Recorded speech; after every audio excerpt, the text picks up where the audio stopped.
Thanks again to Kevin McLeod for our awesome defeat. Talk News and Trivia Show. Also, Flinker. I am your host, Ian Bot. Hi, Beelzebub. How you doing? No, that's when he's calling from hell or your nightmares. Remember last week? I'm a robot now. Oh, okay. It sounded a lot cooler when you were calling from your nightmares. He is a Wait, you want that one? Yeah, Welcome you remember to my nightmare. You remember the theme song to RoboCop, right? You use a cop. Nope. I am back. I am back.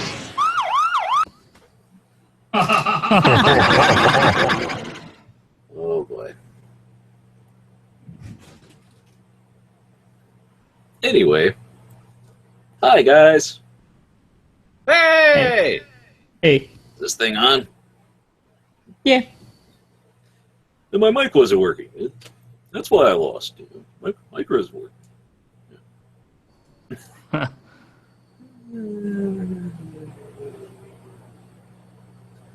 All right. Anyways, how's it going, guys? Pretty good. Pretty good. Can't complain because nobody will listen. I mean, can't complain. Did you say something? No. Did you? No. Welcome to the show. This is Frank's here, Welcome. Eden's here, Ben's here, Nate's working the soundboard this week. And Doug, who knows about Doug? He kind of just comes and goes. He's like the Neil Young of Crosby, Stills, Nash and Young. Yeah. Sure. Sure. Come on, anyway. Come on now. With the Neil Young.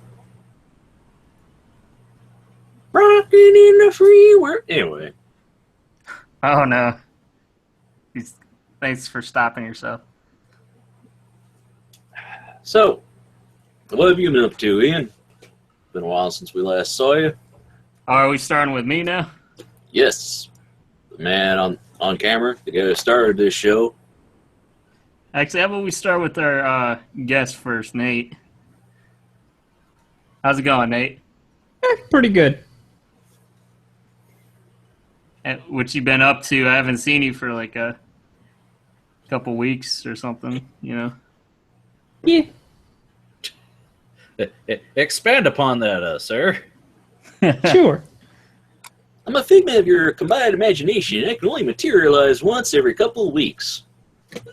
It is what it is. Yep.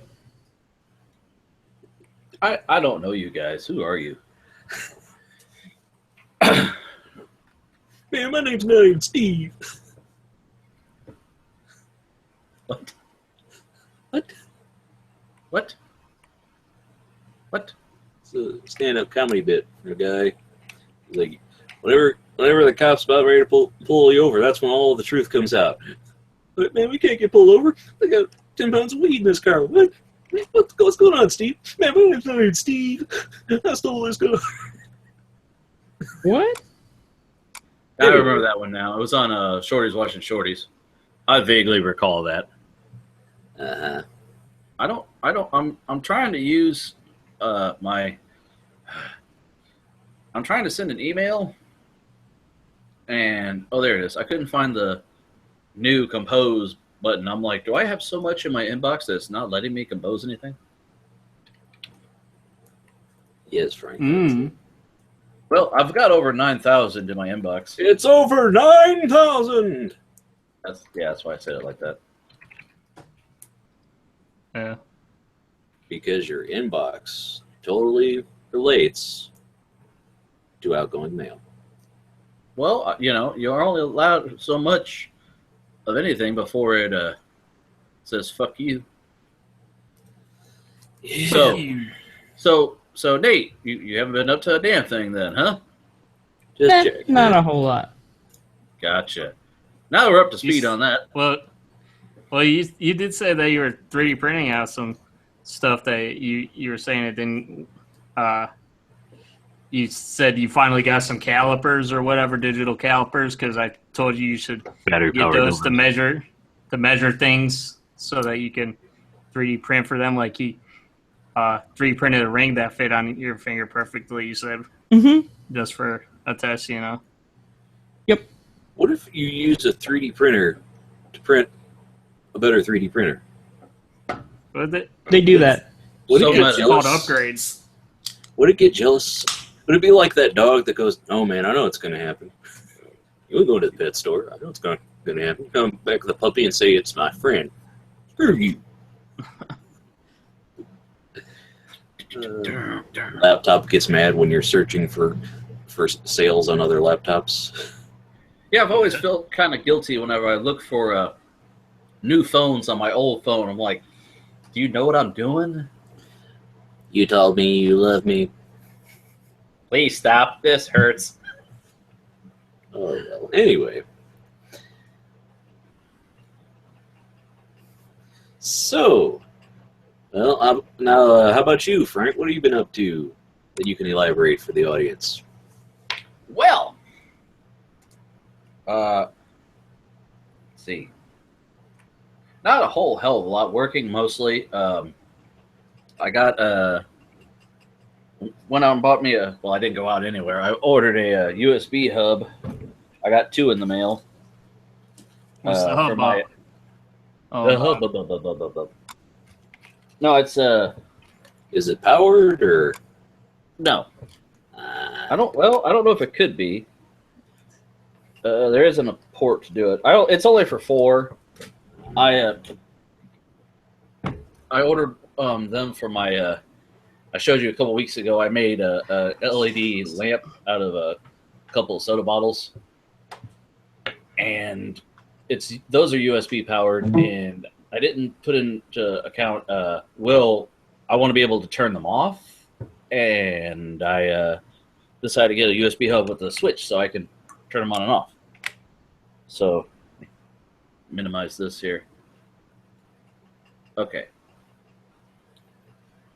Hello, I'm out of Mr. focus. Blurry. So yeah, I noticed that last week your camera was going out of focus a lot. yeah, I don't fucking know why. Yeah, you can't really see the difference, I guess. But yeah, believe me, they turn on and off. Congratulations. Yeah, there's that. I got that. Really haven't done much of anything else of note. Mostly, like I said, working. I tried to work overtime this week, but then my gout flare-up said, nope. Gonna lay in bed and go, and then, and here we are. Is that what you do with the gout? You just lay in bed and do the Peter Griffin? No, I take a couple pills and go, Frank, you got a little something right there. So right here? Right here? I'm sorry, your camera. No, it's right here. No. Right Oh, there. Oh, you got 9 more of those fingers? take all 10 of them and stick them up your ass. That might feel kind of good. Hey, Ian, Hey, what? I sent you an email for the show just so you're awares. I don't know if it'll work. Oh, you mean? I don't know if it. I don't know. It's for one of my segments. You'll be able to tell by the subject line, and I don't know if we'll. You mean get on the flagged. Hangouts, or did you send it to my Gmail? I sent it to your Gmail. Then he opens it and goes, "Hey, why'd you send me a message that said, 'Hey, Ben's a narc. He's not who we think he is.'" Oh, okay. No kidding. I know you ain't. I'm just kidding. I know you ain't doing shit. So you want me to play this?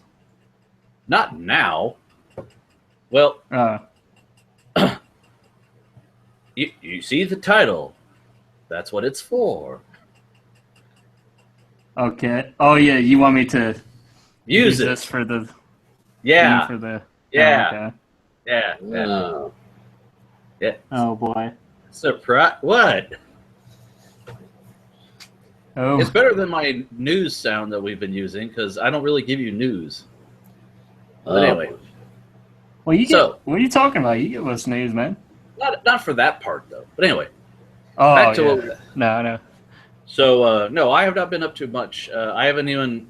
This is the first time I've really turned the computer on, other than to go onto my work's website and say I'm not coming in, and then go back to bed. So that was Right. it. What about let's see, is there anybody else before I go to Ian? Let's see. No, just Ian.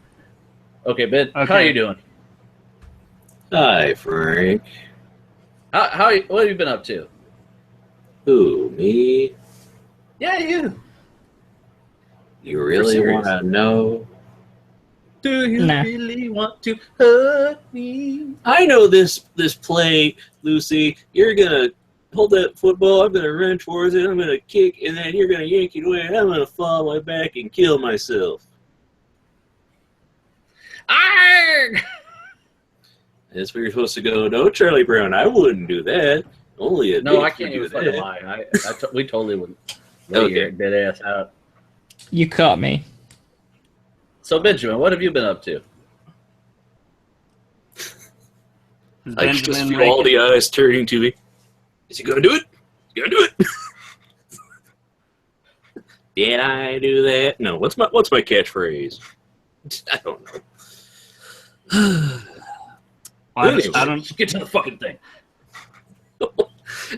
I don't know what your catchphrase is, but I bet you it's not as loud as your shirt there. Oh, thank you, Ian. I'm glad you appreciate it. I mean, I know it's not burning retinas as bad as your light is, so. But it is about the same color. Anyway, I've been working on stuff this week, doing research for that new YouTube channel. I've been finding music to potentially use. Just not sure if I should or not. Oh yeah. Yeah, the whole public domain music thing, it's like I don't know if I want to accidentally use something and then end up like in Sita Sings the Blues. You guys know about that one? No. Well, I'll go read up on it. It's quite an interesting story. That's cool. I ain't doing that shit. You expect me to read and like get educated? Words. Idiocracy. It didn't start out as a documentary. Anyway, Yeah. but yeah, I've been working on that. That's pretty much what I've been doing. Working on stuff, sleeping, Pooping. eating and pooping. It's my biography, The Eating and Pooping Story.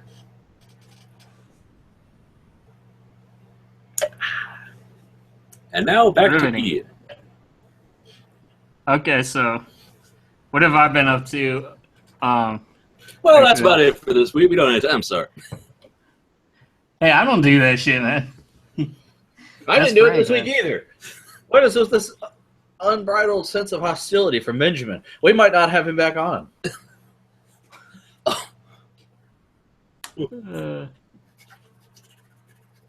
You know, I said Anyways. that I drank from a Yeti tumbler on the last show, and now my fucking YouTube commercials are for Yetis. I think they're listening to me. No. We'd be concerned if all of a sudden Yeti started following you on Twitter. Oh, man. Anyways, so yeah, I've been doing a little bit of coding, but actually this week I've been also doing, since the weather's been really good, I figure I should take advantage while I could. I've been actually going outside and taking pictures and like panoramas and stuff, and I've been trying to do this. I did this panorama that I got to stitch together on the bridge going over like a freeway that I thought looked pretty cool. So I'm doing like a 360-degree panorama. Now, are you gonna That's together. stitch out the shot of your tripod shadow and stuff, or? Yeah, these, for simplification, I just showed you those pictures. Here's all the rest of these are for HDR and stuff. That's why I have different like exposed pictures that they'll combine to like each of these will combine into one picture, but that's a whole different topic. But yeah, that's what this shot is for, the downward shot, and then I'll take out the shadow by like masking it in Photoshop. So But yeah, and then I took like a lot of other reference pictures that I'm going to include with the panorama, because like what a lot of people like to do is have like an HDR 360-degree thing.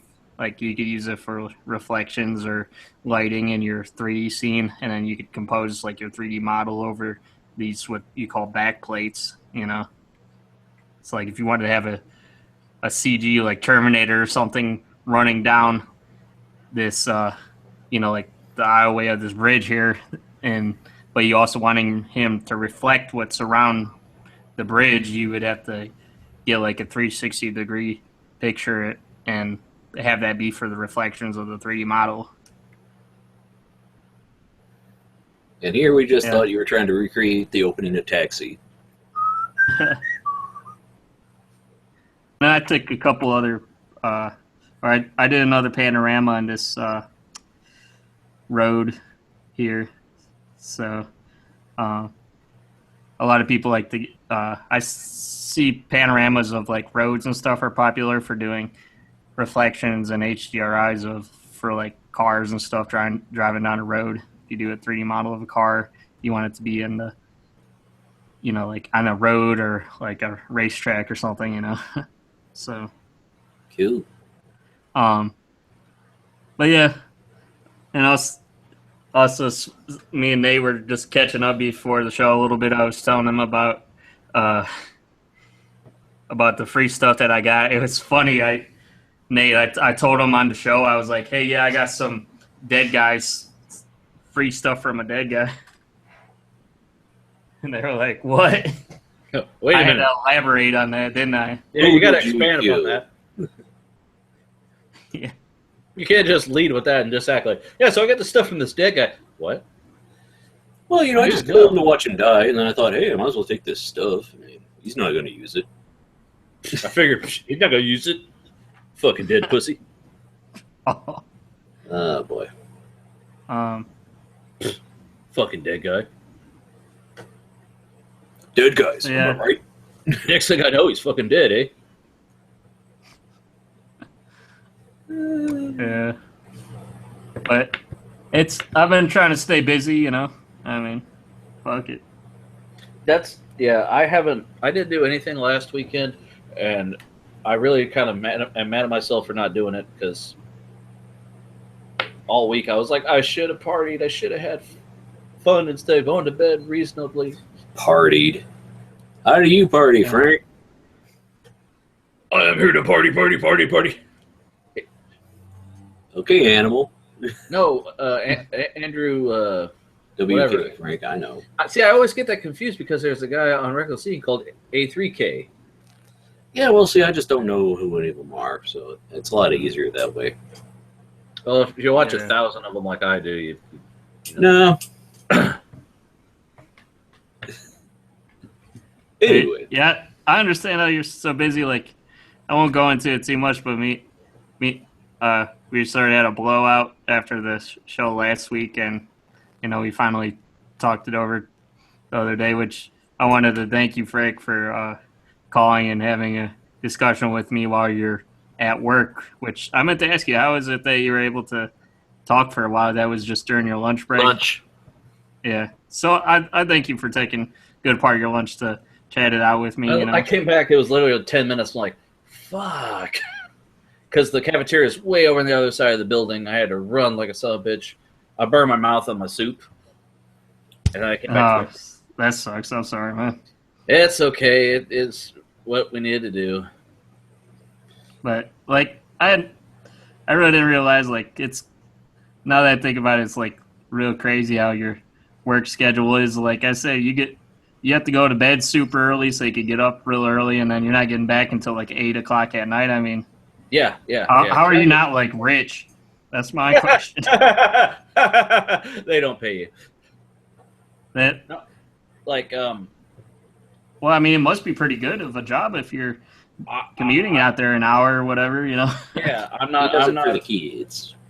Well, those prisoner kids. Without too much detail about where I work, because no one should know that. I enjoy the people I work with. Actually, everybody I like, and I've been there 10 years, so I'm very comfortable with what I do. And I can, if I'm having a bad day, if I'm not feeling good, I can force myself to go in because I can coast through with what I have to do. But there are days, like since I said we've been so short-handed now, where I have to drop what I'm doing in the middle to go do somebody else's job, which throws me off my fucking game. So if I have been irritable, I apologize. That's been part of it. They've been doing the more with less kind of thing, where if we had to let somebody go, you're going to step up to the plate, and we're not going to hire somebody else because why do we need to? Or, and they pay me. I cannot argue about my pay at all. What I'm making is good. Who wouldn't like to make more, no matter what the fuck you're making? But right. Overtime. It's been mandatory overtime, but it's just given my circumstances, I can't get a whole lot of overtime because I can only get there. If I leave here at 5:30 in the morning, the best I'm going to get, is what, 7 something. So I'm not making. I don't get a whole lot at the beginning of the day. The end of the day, it depends on what my wife does. Today we didn't stay as late because she actually kind of got out early, but traffic was retarded. Well, last week, what did you work? How many total hours did you work last week? Well, the last 2 weeks I did 87 and a quarter hours, or 87.25 hours.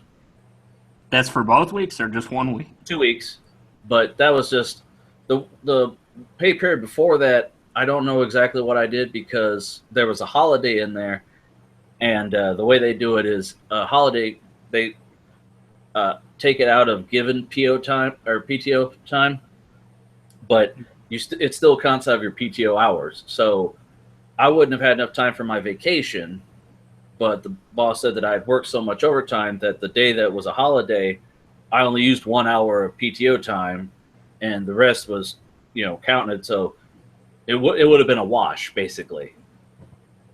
So my hours that I accumulated for that pay period wouldn't have mattered. I would have been not enough. But since I did it that way, it worked. And so I don't actually know how much overtime I did. I just stayed over every night until my wife got off work and continued to work until she got there, which is what I've been doing because I'm not driving. So you just hang out at work for a while too? I don't just shoot the breeze. I do what everyone else is doing. Just everyone else goes the fuck home. I just keep working until she texts me or calls me and say, "Hey, I'm on my way." Okay, I'll lock everything up, go punch out. Are you working like fit? Because it seems like you work like a 60-hour week or something. Because you go in like you start work at 6 and then you I start work at 6. 7. I start work about 7. And then like today, what time did you get off? We left about 5-ish. No. Traffic was stupid. That's the other thing that I can't account for is if there's an accident on the highway or a backup, we're sitting in it. Right. So like I'm at most I can be an hour early. If I have to get up any earlier, then I have to get up before 5. Because so you pretty much do 10-hour days, right? That's what I'm trying to figure out. Yeah, because the normal workday is 8, and then I'm sticking around till at least 6-ish in the evening, maybe 7 sometimes. And then you work 5 days a week. Shouldn't that be like 50 hours for a week? Well, see, the thing is, it's fluctuating. You know what I'm saying? Like, it's not a constant every day I come in early. Like, because if we're caught up from the day, it all depends on how much we did the day before. If we have a shit ton, the boss will say, mandatory overtime, come in early, or if you can, punch in early and start working. And if we're caught up, there's no point in punching in because we're just going to be sitting there looking at each other. But usually I stay late because I can, I'm already there. If I came in earlier, there's a differential between the shifts where if I came in at 6, before 6, I would get a different pay rate than I would if I came in later. But I'm not coming in extra fucking early if they don't need me. Right. You know? So. Thrilling and exciting conversation, fellas. Yeah. But the thing is, I get there before the sun comes out. Like, at one point of the day, I have to cross the street and come back, and the sun's not even fully up yet. Like, you can still see it coming up. And when we go home, the sun's coming down. So it's a pretty full fucking day. Yeah. I mean, I don't. What? I don't get the time to do a lot of things for the show. Like I want to do the work on stuff. Usually, if I find news articles, I'm finding them on my lunch. Really? So that's what I'm doing. Where else am I going to do it? And I don't guarantee that I have service in my car the whole way home. Yeah. And that would be kind of rough trying to do in your car. Yeah. I mean, granted, she's driving, but like I said, so there's certain drops where I don't get service. So yeah, that's why I have Verizon. Yeah. I'm sure it might be interesting because I'm sure some people would like to hear, like talk about work and stuff. Because I know a lot of people are working men too. I mean, they probably relate to hearing about going to the grind every day. And it's like it's hard to be motivated for anything else when you come home. Yeah, I mean that's you probably feel like Al Bundy by now. Yes. I come home. All I want to do is eat dinner, kiss my wife before she goes to sleep, and if it's in the middle of the week, I'm not doing much. If it's on the weekend, that's why I like to do the show on Saturday night or Friday night, because I can sit up and Sunday night I can't do it. I got to get up at butt crack of dawn. Yeah. After 2 hours of sleep, because if we do the show till 11. So, I got to let the dogs out. I go to bed about 12. That's 4 hours of sleep. So, can't do it. But, Friday, Saturday, those are the 2 nights that I sit up all night, play video games, play guitar, do whatever. And I'm trying to be more productive with it. Yeah. Anyways, should we get on to the news, guys? Yeah. Oh, I'm still here? Okay. Oh, we're still fucking doing this thing? Shit. Yeah. Okay, anyways.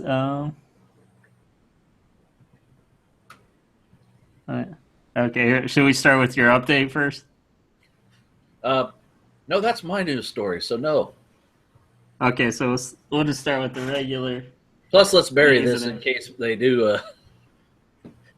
Go ahead. Yeah.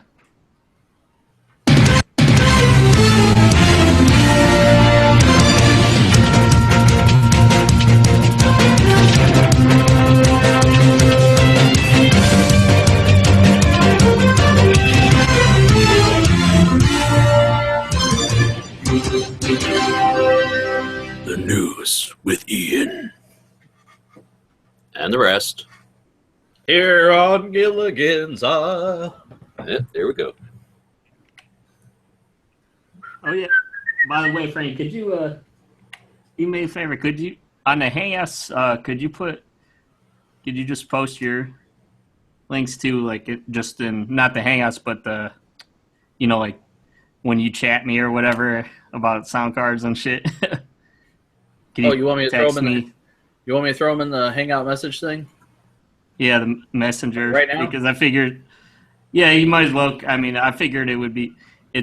That's one thing that would make my job easier because usually after I have to go and put the news articles for the show, I have mine and then I have to go. I forget and then I close the Hangouts window and I have to go back through my history of your links that I clicked on.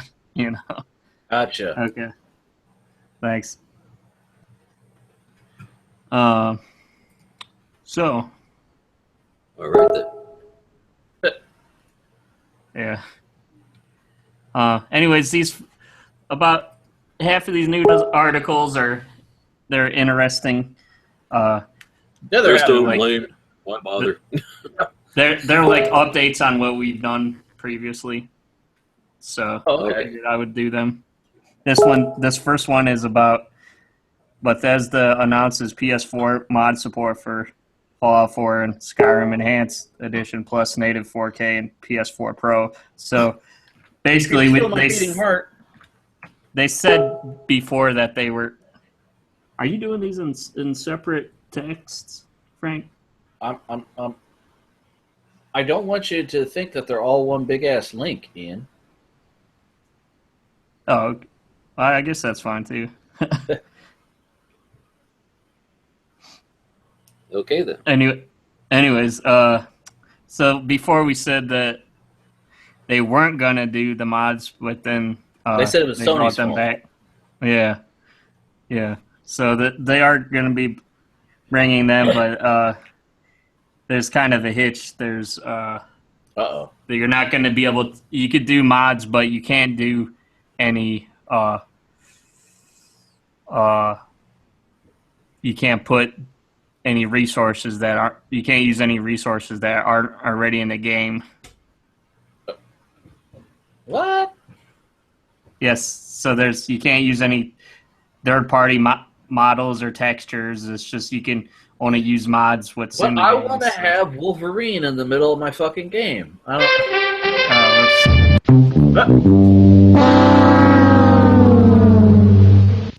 So, yeah, it sucks. I mean, you really can't have your skins in there or whatever you want to do. It's pretty much, you know how they have like is that like a level editor or something that they put in the Fallout 4 or whatever? I mean, you're pretty much just modding with what the game already has.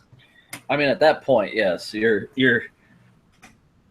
switching values around that are pre-existing. There's no creative process, I guess. That's stupid. Why even do that? Yeah, that's what a lot of modders, a lot of people are all up in arms about it, you know. So, So you're Yeah. telling me that I can't have the Macho Man Randy Savage Dragon in Skyrim on the PS4? No. That's a. Well, I don't know where they actually got all the You textures telling on me? it, but You telling me I can't have the Thomas the Tank Engine Dragon? Thomas the motherfucking tank engine. No, yeah, you can't. It You says- can't have it. the limitations on adding new assets to Fallout 4 seems to be a significant roadblock compared with what PC users can do. So what they're But saying is they're PC like, and Xbox it's- are. Bethesda's like, it's something. It's what we can give you. Yeah. Anyways, I'm sorry. What were you going to say? It's like the What? Xbox or whatever you're It's saying. like they're saying the Xbox and the PC version are so much better. Because for the longest time, I thought PS4 was going to be the better format because of they have really good graphics, but Yeah. I just don't see the point in playing on Xbox because if you're playing on a Microsoft platform anyway, fuck it, play on a computer. All right. So So I mean, it's not really mods. It's tweaks, really. yeah, it's rearranged. It's shuffling the fucking deck chairs on the Titanic. Yeah.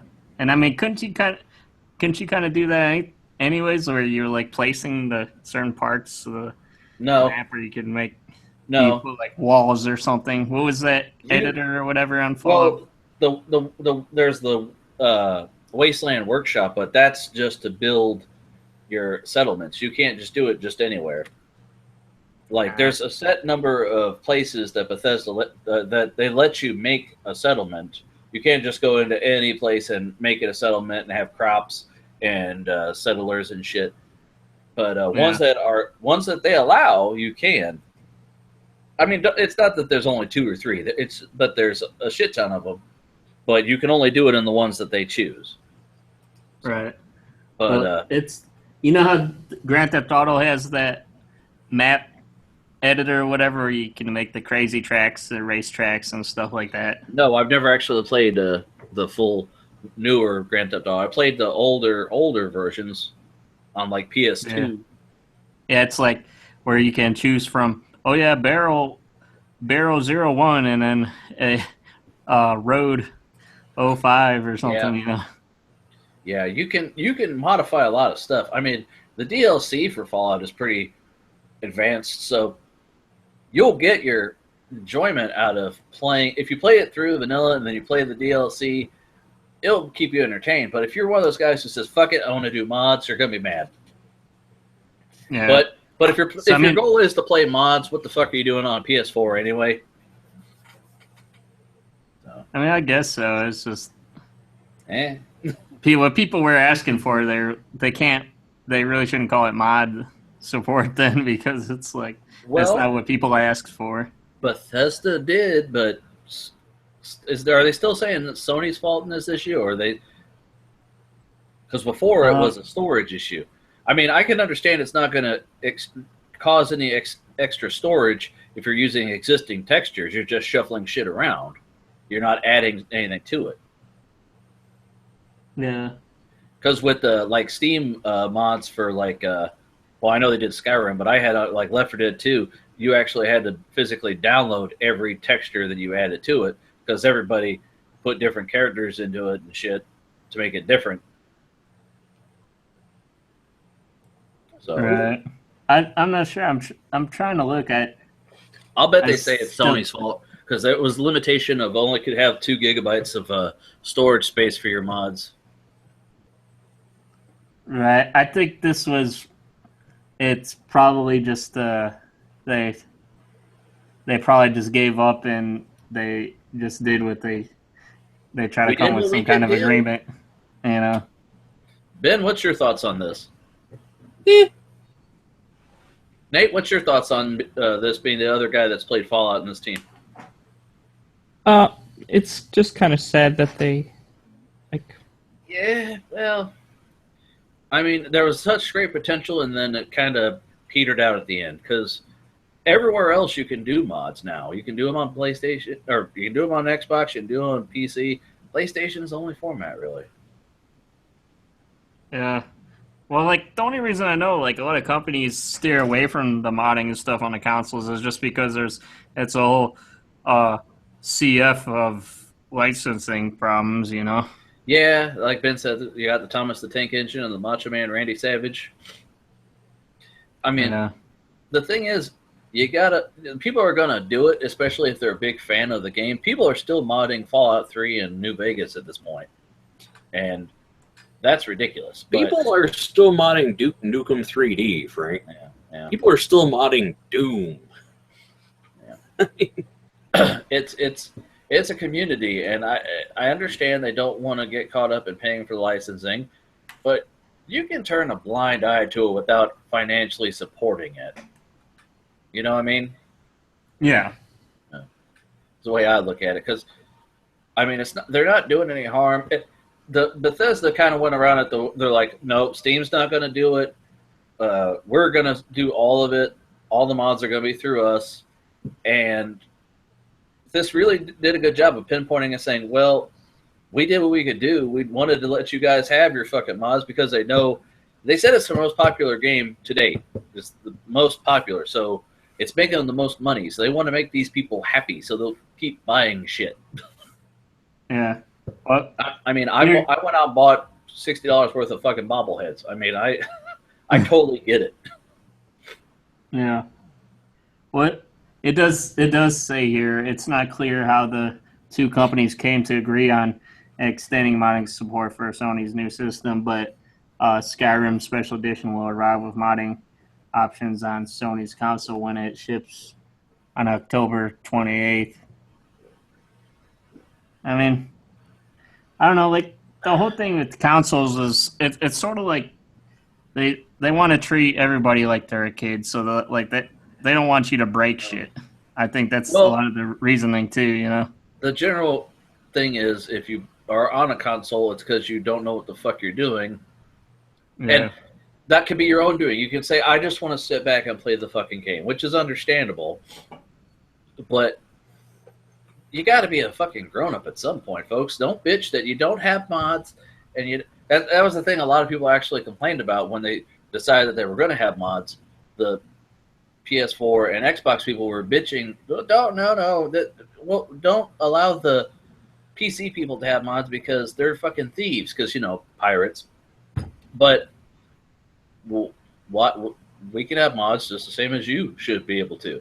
I'm not saying you shouldn't have them. If you have an Xbox, if you have a PlayStation, mod the fuck out of it. Let them have it. But it's a shame, really. I enjoy playing the game. It's a great game. I'd like other people to get more out of it. I've been playing the vanilla. I've barely touched on the DLC. It's enough to keep me interested for several hundred hours. Right. And, I only wish it more of the same. I wish everyone could have fun with it like that. It's just sad. I've always been a proponent of mods in general because when you take the mods out, then you sort of stifle people's creativity when they could be playing video games and stuff, but they could also be getting out and trying to be creative and stuff. And it's just good for especially like the younger generation and stuff. It could help them be more creative. And it's like I've always been allowing a fan of kids that. to go through a museum, but never allow them to play with paint. Right. You're not letting them do what they enjoy looking at. Well, like look at Gary's mod, which is itself a fucking mod. Yeah. It's opened the doors to so many people to do so many different things, and Bethesda wants it because they know that, like, there was a story we had a couple weeks ago about supposedly they stole one from a storyline from a put out for New Vegas. They had ripped it off and used it for an actual plot point for Fallout 4 for the DLC, but that's what they want to do. They don't want to come up with shit. People make shit that's totally interesting for free. We'll make it canon, sure, whatever. Slap that on there. You'll get our okay. Unfortunately, a lot of game developers, though, they're like, we want you to have this experience. We want it to be a serious game or some shit, that... A lot of artists are like that. Musicians, they say, no, you buy the whole album, you don't buy singles, because they want to get their vision through. And I get it. Yeah. But, not everybody wants to play the game all the way through the same exact way.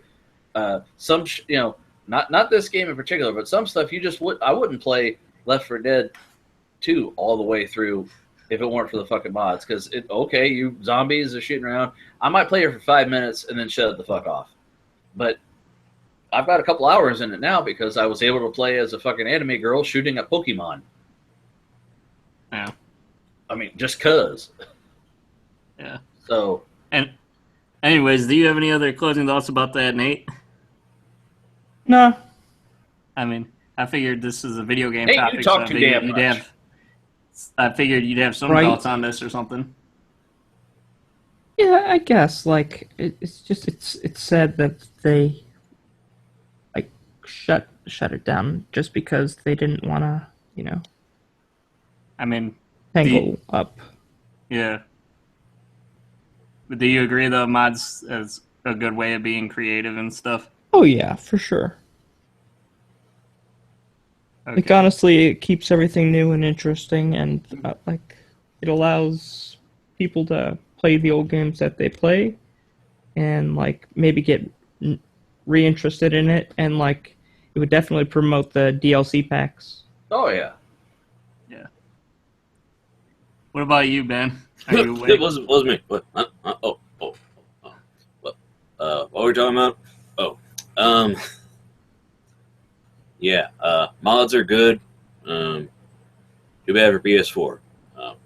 So sad. Okay. Anyways, I guess we'll move on then.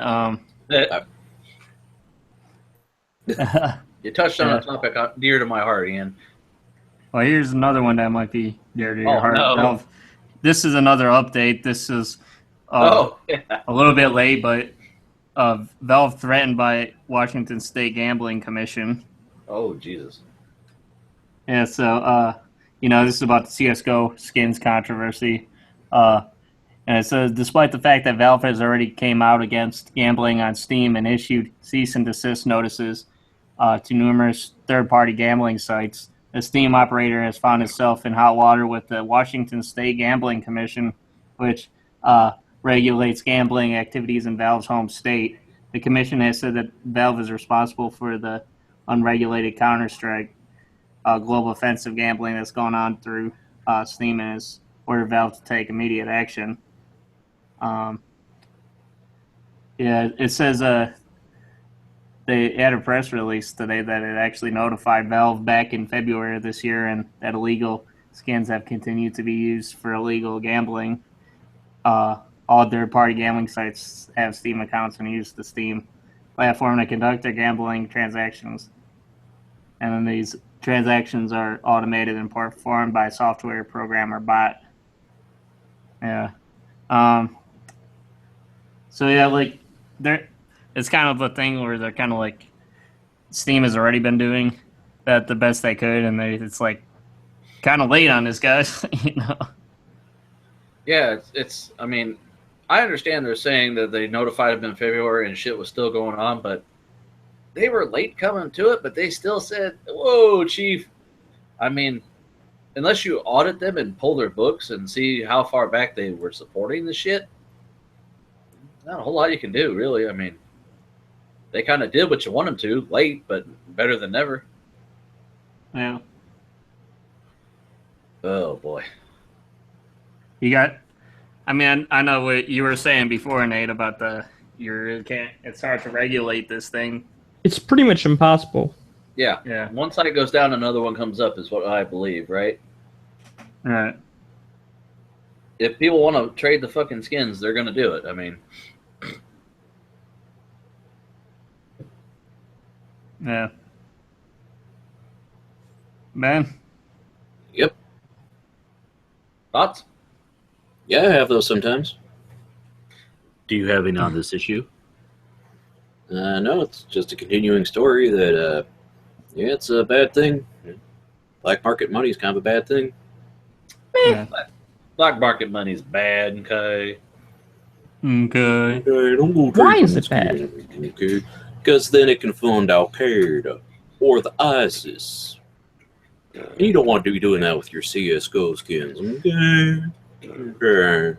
And you got the poor underage kids that mind them going, this guy won a bunch of money. I want to do it too. And then they're fucking gone. That's their Nana bought them a fucking Steam gift card and they blew it on some shitty Nana bought 'em Steam.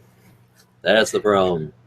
When I was tempted to buy something right at the Steam sale, I was like, my wife's like, no, you're buying Steam. I'm like, I'm not buying Steam. I'm buying on Steam. But Yeah. Tell her it's like the Netflix of games, huh? Tell her it's like, No, I told her it's like iTunes. yeah. Tell her it's the iTunes Gamefly is video games. more like Netflix. She understands. She was just saying it to be silly, and it was funny. I thought there was talks about Steam doing something with like a GameFly type of thing or whatever, where you do rentals or some shit. They have like demos and like free to plays that are free to play for like a weekend. Like right now, you can play what the hell is it? They had something that's like free to play for the next 48 hours. And I'm like, oh, I'm totally not installing that onto my fucking hard drive to play it for 2 days. Well, they want you to do that so then you buy it. Yeah, I'm not going to do that. I mean, some people play through the entire game in that span of time, so... No. Oh, Sniper Elite. Sniper Elite, yeah.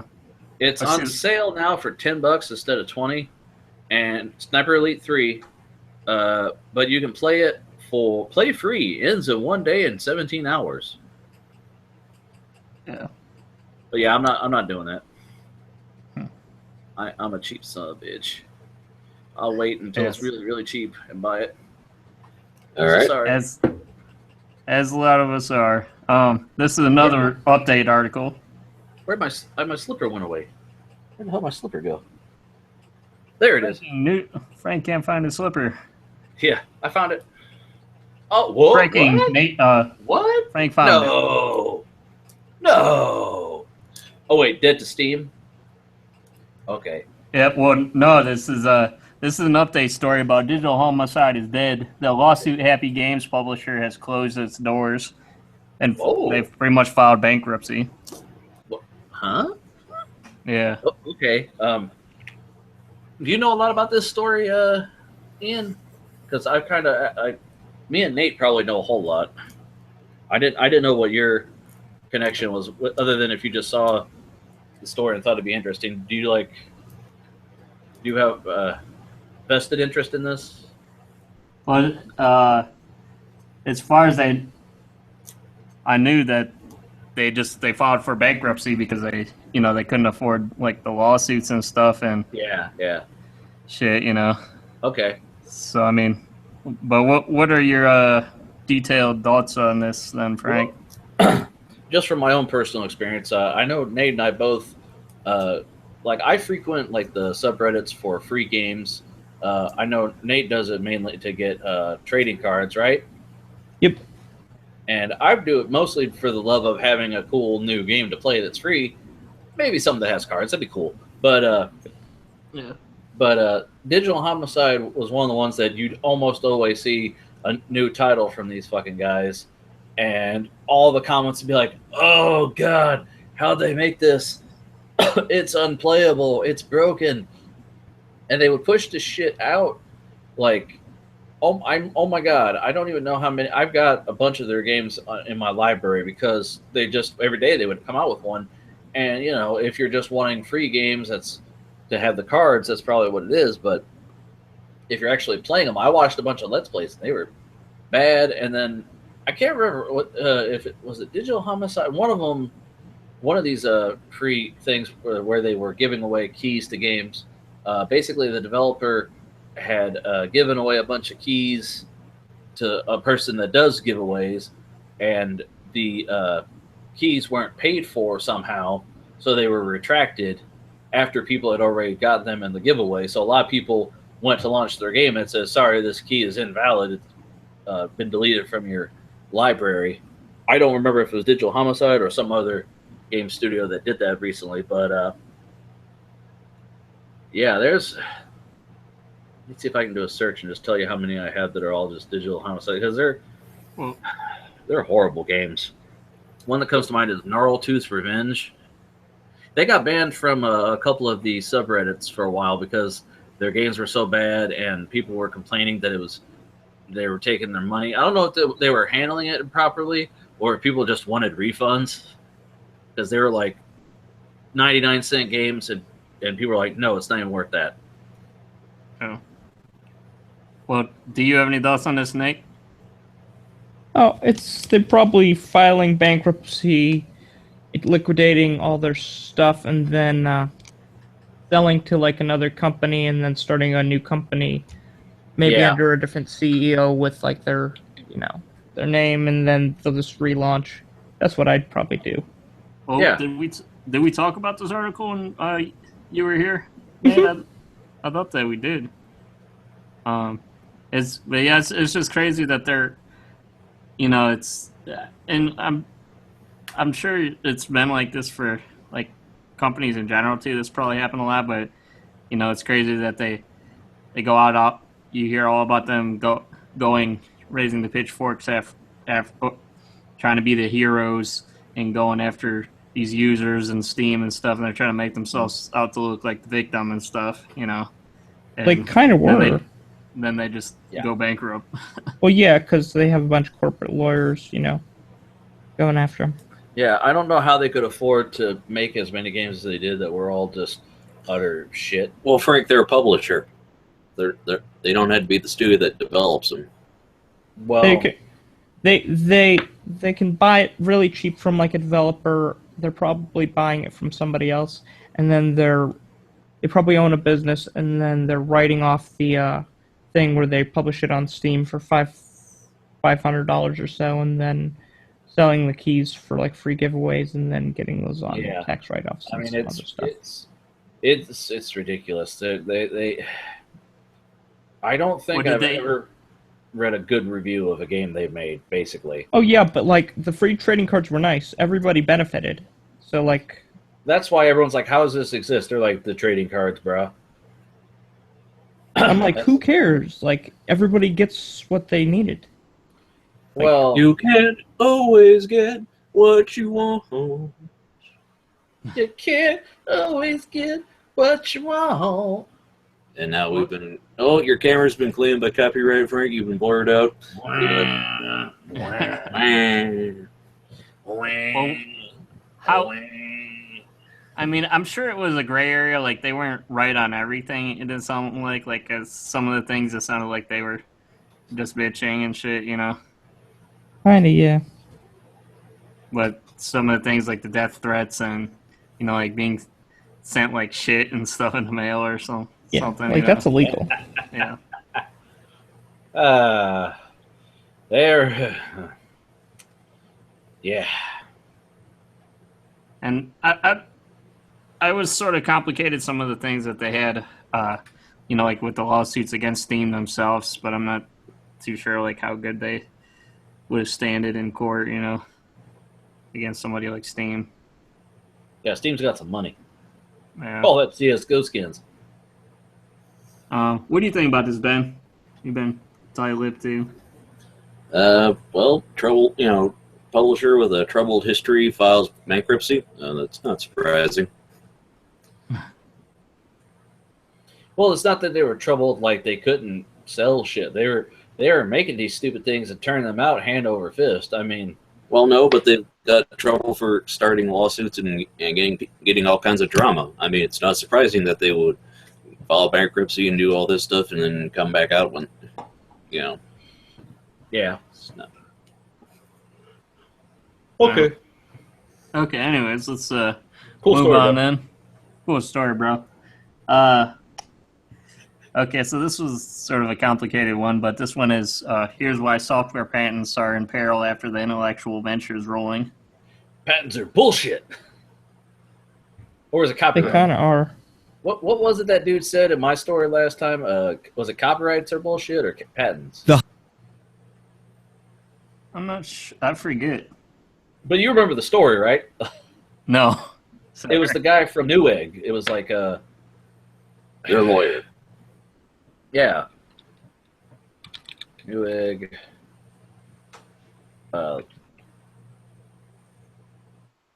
Legal department. Newegg chief legal officer. Okay.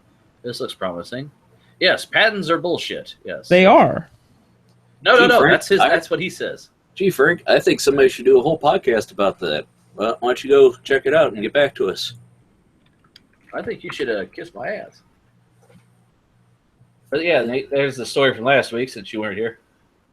Well, they really are like so if somebody patents something, it's like 100 years after their death.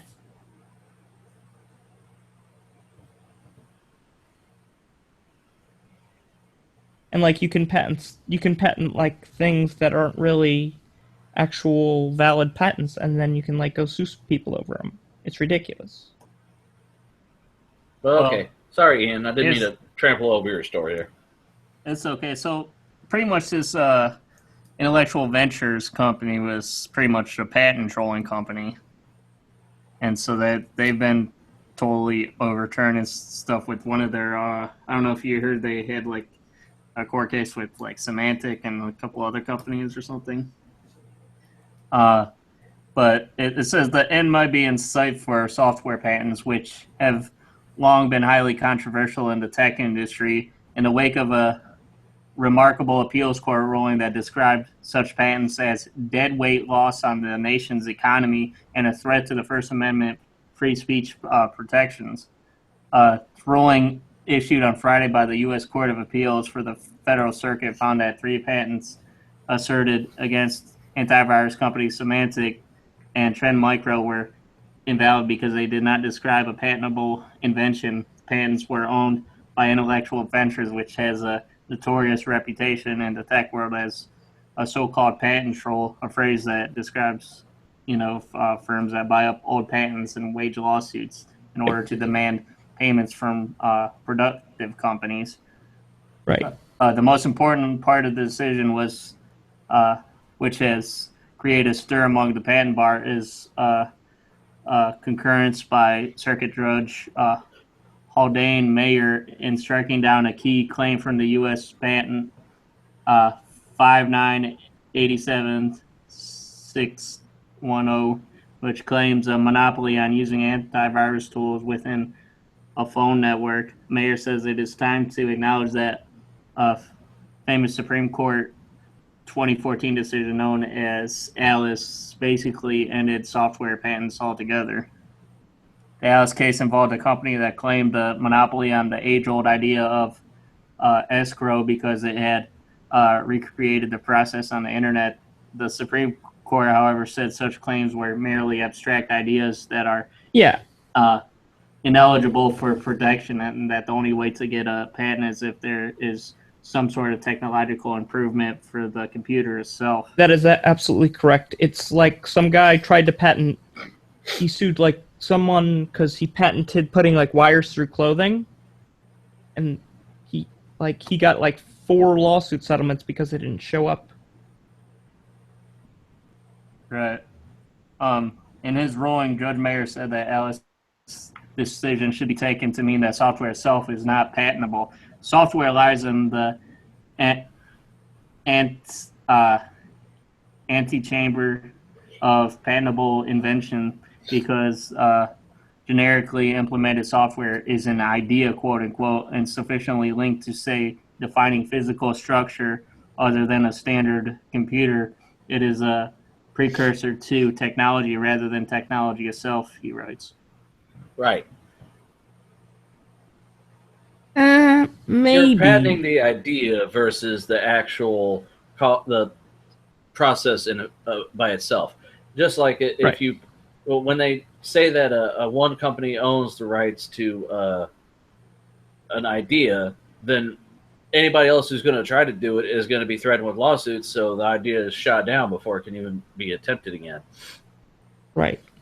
Yeah. Like if you like cord cutters might remember the company Arrow that tried to do you could get streaming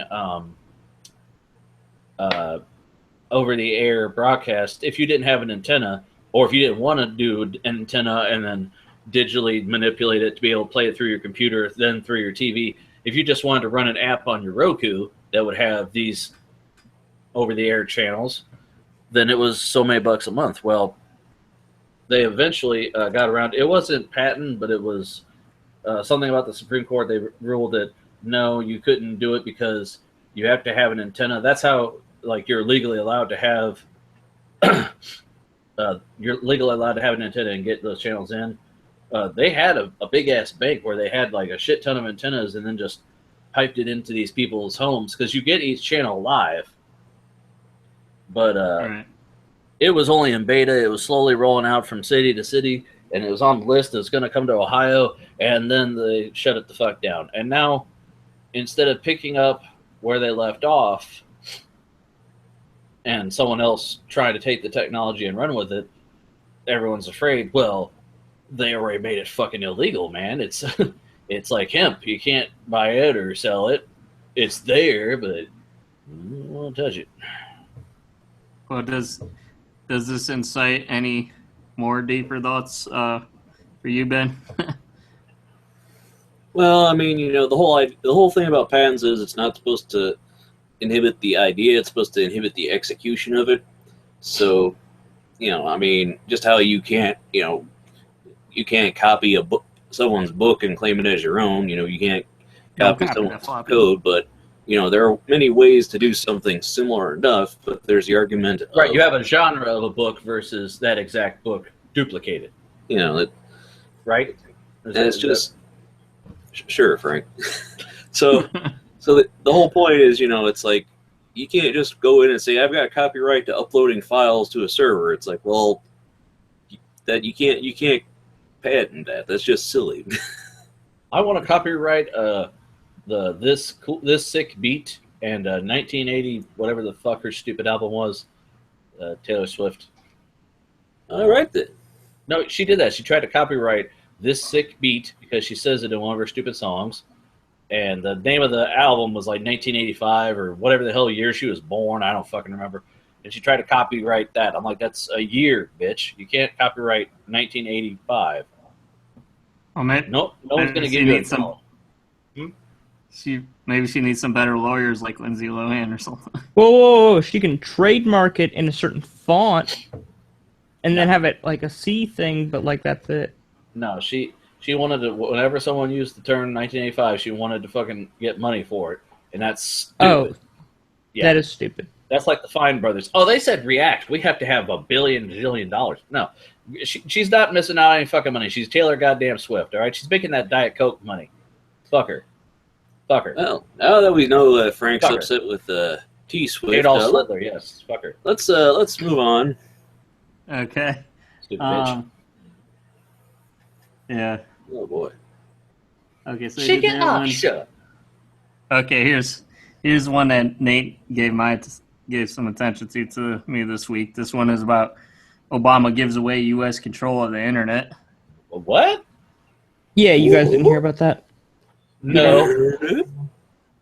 No, they don't talk about that. They talk about stupid Kanye West's wife getting money stole from her in the form of jewelry. Because that's fucking news, apparently. So, anyways, the Obama administration internet policy could suppress freedom and make America vulnerable. And another blow to American global leadership, the Obama administration is abdicating the control of the internet. Countries that loathe freedom will gain more influence over what you'll be able to find on the web. The U.S. started the internet and served as its guardian for many years, guaranteeing that virtually any person or group, no matter how controversial, could add a website to the worldwide network. But on October 1st, the Obama administration surrendered U.S. oversight to a multinational organization, the Internet Corporation for Assigned Names and Numbers. And it's called ICANN for short. Will have sole power to grant web addresses or deny them, essentially banning sites from the internet. If a site doesn't have an address from ICANN, you won't be able to find it. Donald Trump says this threatens our freedom of expression and our national security. Of course he says that. But then Hillary Clinton is falling in line with President Barack Obama, just as she did with the Iran deal. And it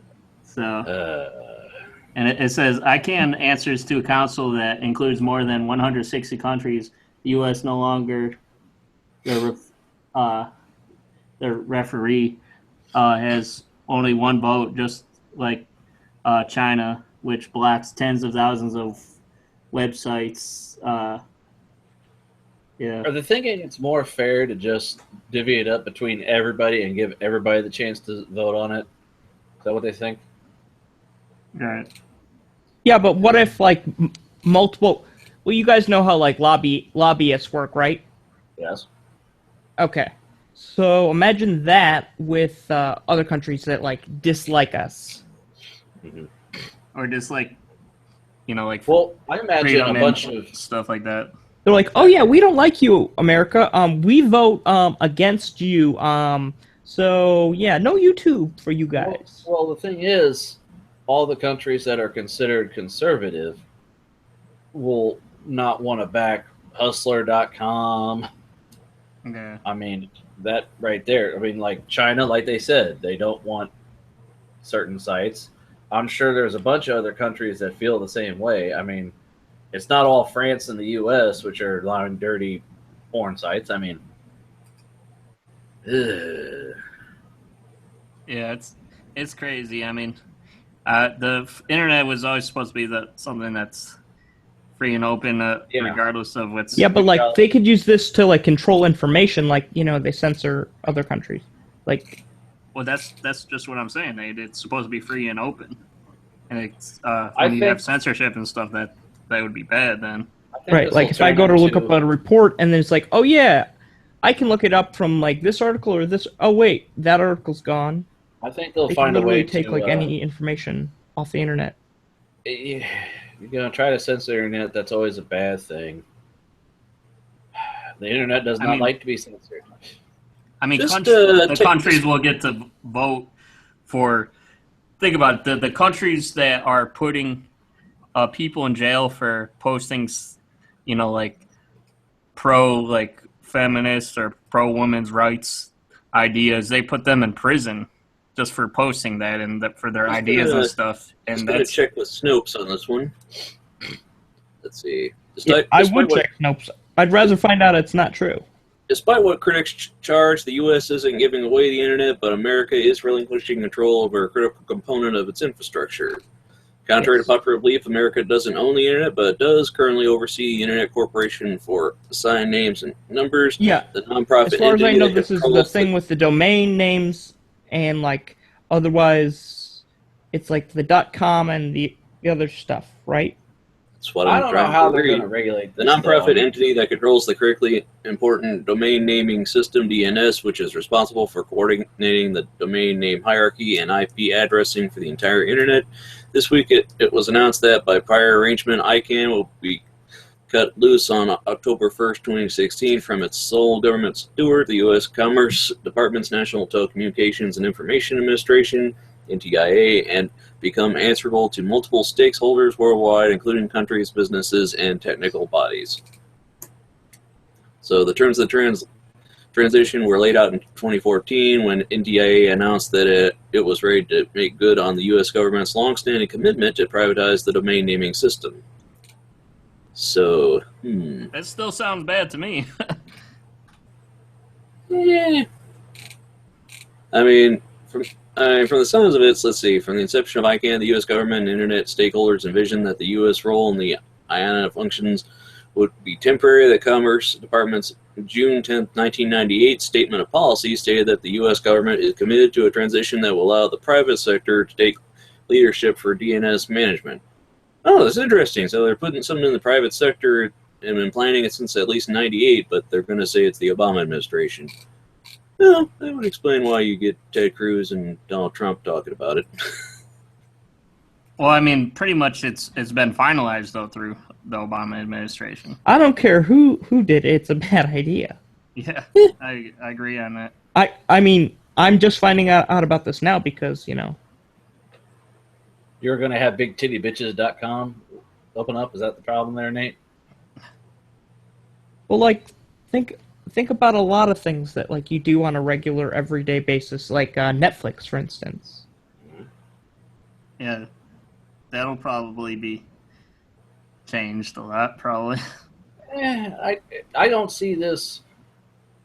For one thing, I don't think they can do this without a lot of blowback. If it's like when Netflix decided to have you pay extra for their fucking service, people gave them hell. I think if something changed it that bad, it would be a trending thing on Twitter for a month, and people. Netflix is censored in other countries. Well, yeah, but it's true. If it changed bad enough to where we fat people here in America would bitch about it, I think they would get tired of seeing it. Well, it wouldn't matter how much because we only have one vote now. Yeah, but I don't think if it's bad or enough if we get along on things, I think we'd have a lot more to be worried about than we do. If it was bad enough to make us suffering poor fat white people to bitch about it, I'm sure the other countries will go ape shit.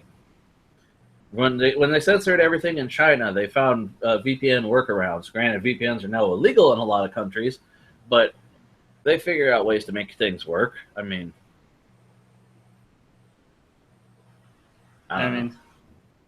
it sucks. Don't get me wrong. I'm not saying it doesn't. Ben, how come you really don't care that much about this? Well, you're alleging that I don't care a lot. I'm just waiting until I actually see what happens that you guys are worried about. You're saying, oh, this could be terrible. Okay.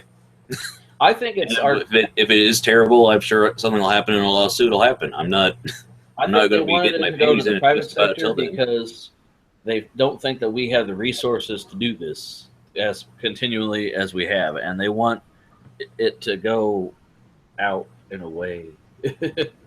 Well, we're just speculating on if if this going into the internet becoming privatized. I mean, do you think in general that could be a bad idea? Oh, absolutely.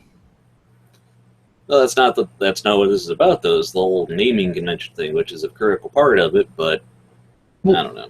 Like, the general public does not know how to access a website address without the website name. Uh-huh.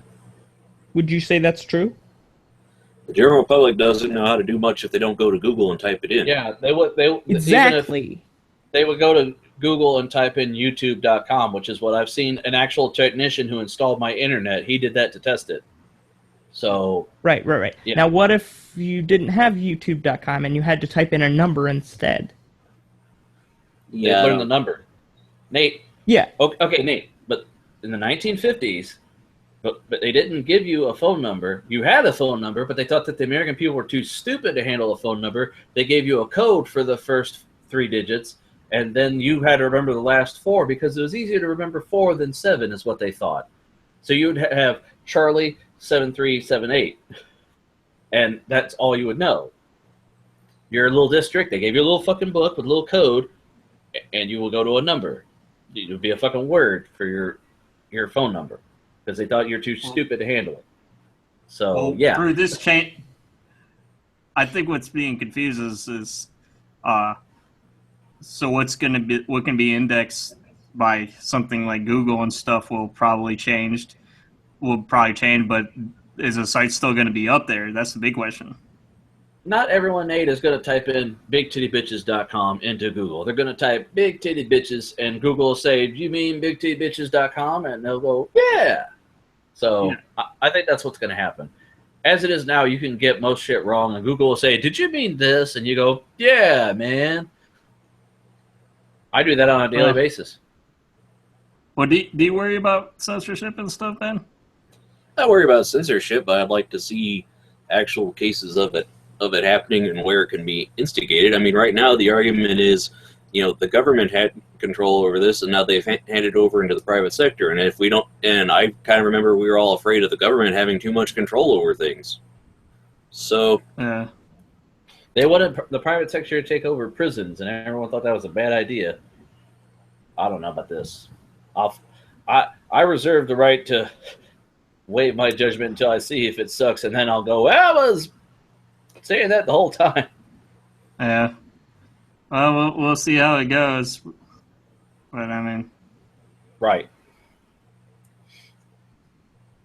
Cool story, anyways. Bro. Could be scary. We'll see. Oh my God. Okay, this last one here that I have is about smartphone reseller cheated customers out of millions. Feds say. Wow. Who's this? Laptop and Desktop Repair LLC is facing a lawsuit from the FTC for bait and switch tactics, and they claim a couple other companies too that have been caught. Okay. Oh, you mean like Tiger Direct and stuff? That one? No, this is the U.S. Federal Trade Commission has sued a Nevada-based company called Laptop and Desktop Repair LLC for allegedly bilking thousands of customers out of millions of dollars in promised funds for the resale of their smartphones. LDR operates dozens of websites that promise customers high returns for their smartphones and tablets using an instant quote generator. The customers, believing that this website would pay the highest price for their used gadget, sent their phones to LDR. Once LDR received the gadget, it would offer the customer a revised quote and was often only 3 to 10% of their original quoted price. Customers only had 3 to 5 days to dispute their revised quote, the FTC's complaint claimed. And further, they alleged that when the customers would call LDR to request their smartphones back, the company would put them on hold for an extraordinary long long periods of time, the call would be dropped and an LDR employee would say the phone has already been processed. The customer persisted in threatening or report LDR's actions. The company representatives would offer slightly higher resale prices. LDR are owned by Vadim Olegovich Vadim Olegovich, hold on. Krutchinin. Vadim is actually a name in Fallout 4, believe it or not. Hold on. Let me see this. Smartphone reseller. Let me find here because I can't read your text. He was also a defendant in the FTC's complaint, would repair or repackage the smartphones and sell them on Newegg or eBay at a profit. Vadim Olegovich Krutchinin, I guess. I'm guessing he's Ukrainian or Russian, maybe? Yeah. The FTC said it received more than 4,000 complaints from customers about LDR websites since 2011. Actually, let me Google that guy's last name and see what kind of national. Oh, Gazelle. Yeah, I was going to just ask, is this like Gazelle? Because like, I got cash for my old smartphone. I'm like, I don't want to do that. It seemed too fucking good to be true.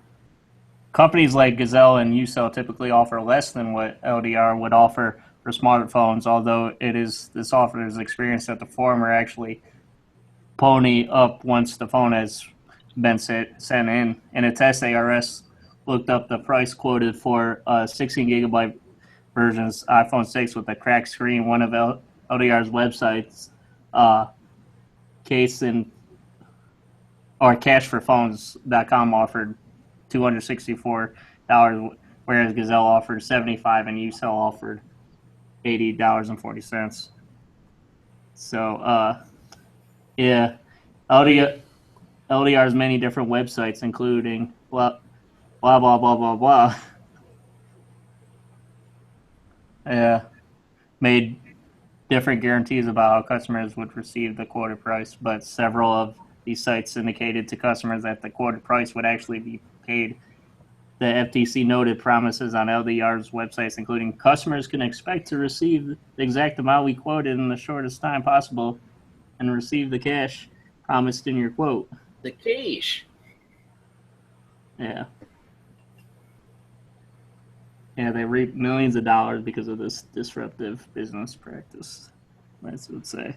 So, wow. I mean, you're getting ripped off, man, by these kind of companies. That's why they always say to take it to eBay or Craigslist. Yeah. Or take it to me. Or you could go sell it to you. Yeah.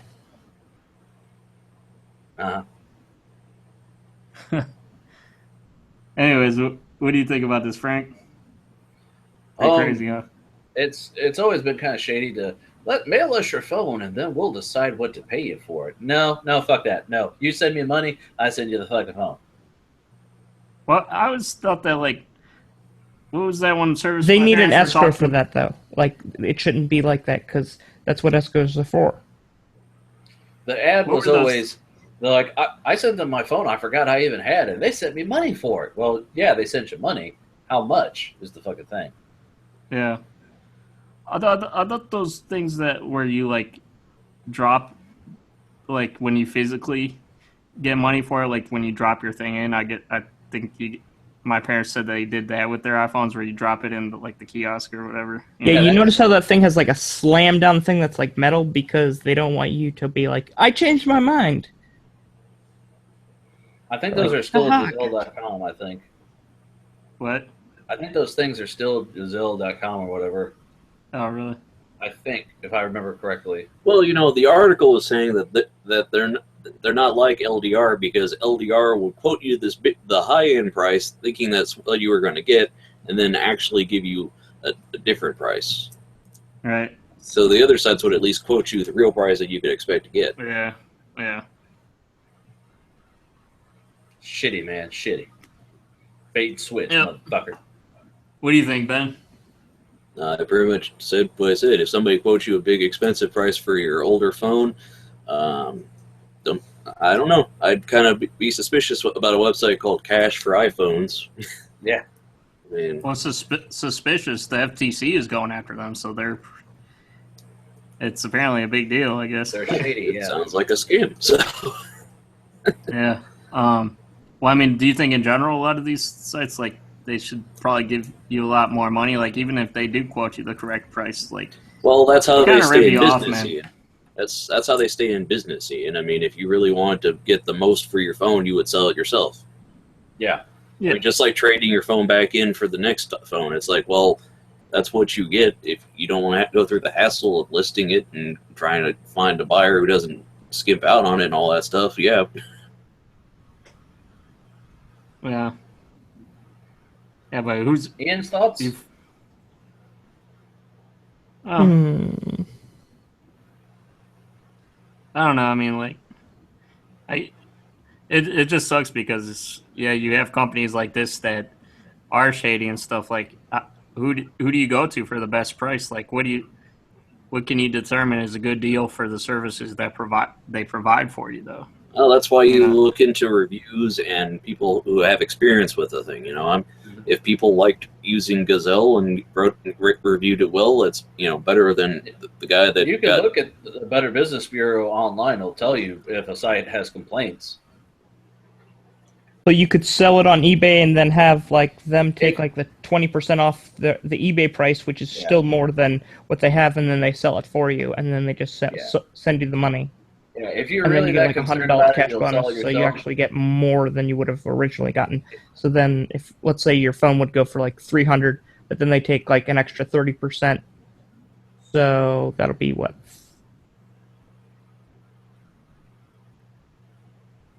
Well, 50% would be 150. Sorry, So $125 maybe. 125, and then you get 100 for listing on eBay for the first time. So then you take $25 off of the initial price tag, when you would have gotten $225 in the thing, and you don't even have to do anything. Why wouldn't you sell on eBay? People are lazy, and they don't. A lot of people are intimidated by eBay. Actually, if you're not a person who's making a living off of selling shit on eBay, there are people that are like don't even know how to do it. Yeah. My wife still doesn't, do it because it confuses her. Just setting up PayPal is confusing. Yes. But I mean, that's because you know what you're doing. You're actually taking time to read shit and not get yourself screwed. And a lot of people, there are different levels of what people are familiar with. There are people like who just don't understand word problems, but it's still a fucking math problem. But when you put words in it, all of a sudden it's a foreign language to them. Right. And if you follow sports at all, there's shut up, let me finish. There's the NFL gives out what they call the Wonderlic test, which is where they give their players simple math problems just to see what the fuck they know. And they gave out the samples. If you ever go on Google and look up the Wonderlic test questions, I took a handful of them to work one day and read them to some of my friends who are big sports nuts and follow all these things just to see what they knew.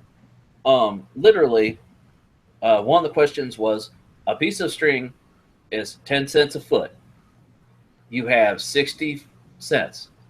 How much string can you buy? And my friend shut me down. Oh, man, I'm no good with word problems. Did you hear the fucking words that came out of my mouth? I can't do word problems, man. I just can't. That's how people look. I can't do eBay, man. I just can't do it. And like old people with computers, they just don't want to touch them because it's something different. They're afraid to learn something new because I'm old. I don't learn things now, and you got to be able to talk to people like that. That's why, there are people who do tech, jobs, IT support, to explain what needs to be explained. And some people just want the easy, like we had said about the consoles. People just want something easy. They can sit down, do it in a matter of minutes, and be done with it. Yeah. It caters to the lazy and or stupid. Wake up, Ben. No, but Football practice. Well, Ben, do you have any news articles or anything you want to talk about? I did have a couple links. Cartoon Brews. I haven't brought a Cartoon Brew story in how long, and you're going to sit and I don't know. I thought it was funny. Yeah, well, Doug thinks it's the thing, Frank. Huh? Does that make you feel good? No. Be cracking Doug jokes? No. Oh yeah, Ben. I have a joke for you. Uh-oh. What did the one ocean say to the other?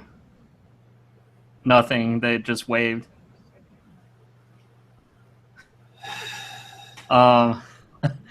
What? Why did the bicycle go to bed? Because it was tired. What? A man walks into a bar and says, "Ouch." You know, you ever wonder? No, cricket. If you ever wonder how to get all kinds of babes, this is the material right here. Women cannot resist the dad jokes because they know here's a man who's not going to be doing anything else. Do you got any jokes, Frank? Let's just pile them on. Most of mine are dirty. All right, so the Pope comes into a hotel, and he's by himself, and he says, "You know what? No one else is around. I'm gonna jack it." So he takes off his pants, he's working it, and all of a sudden, a paparazzi guy peeks through the window and snaps a picture of him. And the Pope says, "You cannot print that photo of me. I will be ruined. You can't do it. Name your price. I will buy that camera and the film in it right now." Paparazzi guy says, $10 million. Pope says, "Our Father," he gives him $10 million. Well, he gives him the camera. It was the first photo on the roll. The old joke. The first photo, he says, "Well, I got a whole thing of film here to take pictures of." So he's going around taking pictures with his new camera. And one of the head bishops says, "Oh, Your Holiness, that's a nice camera." I said, "Thank you. It's brand new." He says, "Man, that is nice. How much did you pay for it?" It says, $10 million. "Oh, man, they must have seen you coming." Okay, so that's where my jokes live. My jokes live on that street. my first link I thought I'd drop is there's Kickstarter that got tweeted out. Desktop Waterjet machine can precisely cut metal, stone, or any other material. Oh yeah, I saw that. Desktop Waterjet machine can precisely cut metal, stone, or any other material. Frank. Mm-hmm. Cool. That looked pretty sweet. Do you want one of those, Nate? Yeah, I thought about buying it. How much is it? If it's on Kickstarter, it's probably. I think it was around 2,000. Oh, this was Twitter. That's the people that made it, and then and then if you click the other link, here's the Kickstarter link. Yeah. But I think it's over almost. It was 1,300. Oh no, that's how much they played. They made $1,338,477. It's got 34 days to go, and so yeah, they made their goal and then quite a bit. So not like MST3K money, but they did all right. Well, Frank, I mean, it isn't the not too distant future. So. Oh, where do they usually list the price for what they're under their rewards section? It's just the only reason why is like they couldn't make like multi-angle cuts, and I was like, I want like a desktop like 4 or 5 axis CNC machine. Yeah, but that machine will have to be your desk pretty much. Yeah, that thing wasn't small. Mm. Well, I just thought I'd share because I know you guys are big onto the whole, computer-aided fabrication and new technologies. It's where the industries are going. I mean, like for entrepreneurial, that's where it's going to go. Because if you could spend a couple $100,000 whatever bucks and make basically anything, then you're going to undercut the guys who actually have to machine them in a shop and mass produce them to get a bulk. Base. The minimum order is 6,000. Shit, you're gonna only sell a couple hundred.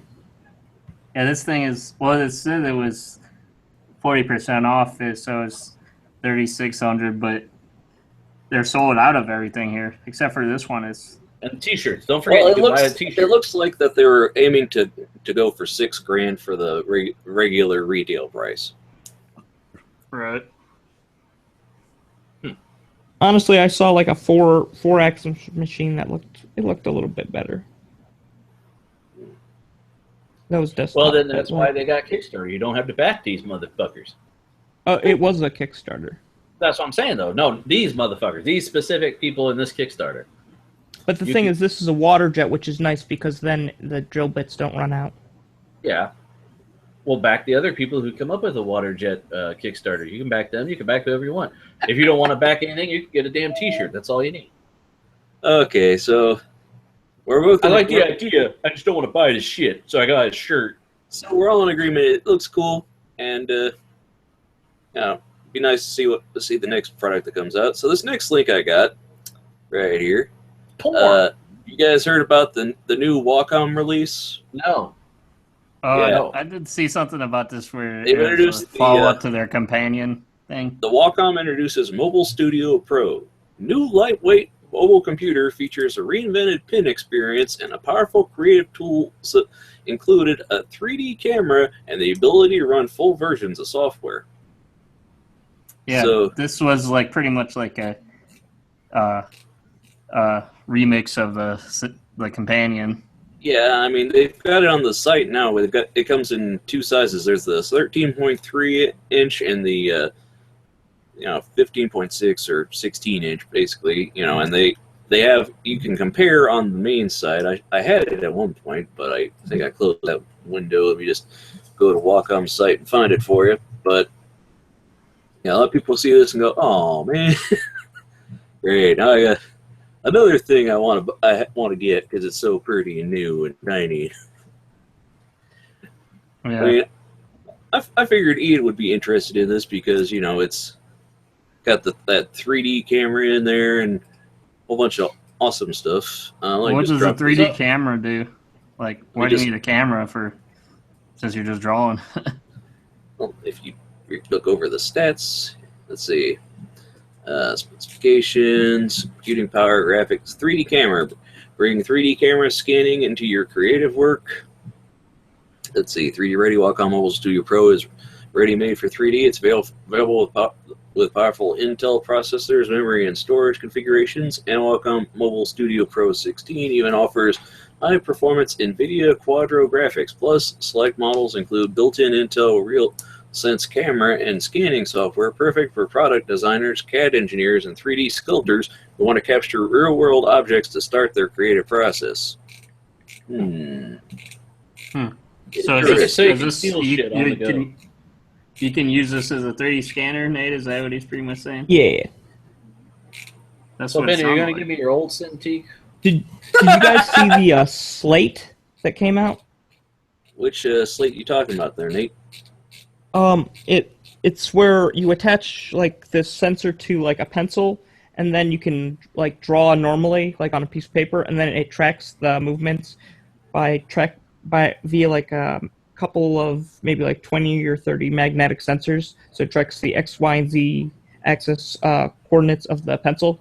So basically, you can draw a regular drawing on paper, still sell the paper drawing, and then have it in a computerized version. They've had that though, Nate. That was a Wacom product. It's basically you attach a sensors to the sheet of your paper, and then you can draw, and it scans the page. But it's not as great as actually taking a photo of or drawing on a digital surface. I mean, I'm not exactly sure which product that is. Let's see. It's smart pads. It's been around for a while, is what I'm saying. Well, I think that would be like a good thing to have because you could make a lot more money. Well, like physical drawings sell for a lot more, and like if you were an animator and you had to like pump out like a bunch of like individual stills for like to make an animation, you could sell each of the individual cells, and then you could like pay for your work hours and then make your production. It's not as ideal as you'd think it would be, though, because the fact is you've got to, there's a lot of setting up and the quality of it scanning in, and then if you put something that blocks, if you have your hand the wrong way, it can block the scanning of it, and it's not it's not as clean as actually drawing it digitally. I mean, Well, with what Nate's describing, he's describing it where you could, if it captures X, Y, and Z, like you could potentially do like 3D type drawings in air and stuff, sort of like how that guy was doing with the VR headset and shit. Remember? yeah, the tilt brush, but Yeah. I mean that stuff's just designed just to capture what you're drawing on a flat surface, though. So it's not this. It's not quite the same.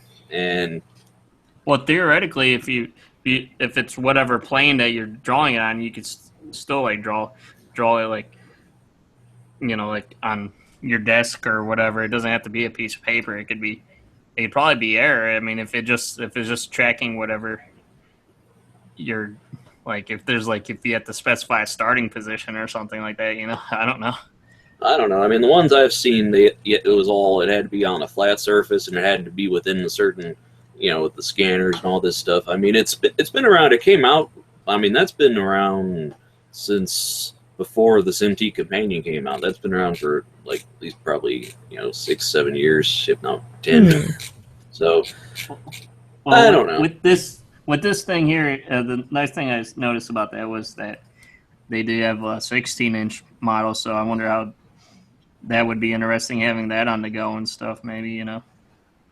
Then it's more of a laptop size then, you know, a little bit bigger. Well, I mean, you can compare it to the SimT Companion 2 that they've got too on Wacom site. So you can compare the two, models of the MobileStudio Pro and then to the Companion. So I'm interested in seeing where it goes. Well, So what kind of problems do you guys have with Wacom or however you pronounce it? Well, I mean, the problem. I was gonna ask Ben like what he thought about the Wacom compared to like the Mac Pro, because they have supposedly their pencils is like really good too with the iPad Pro. I'm sorry. Well, the iPad Pro and the pencil, like they're better than drawing on the regular iPad, and that's more comparable to like the Surface and other such devices.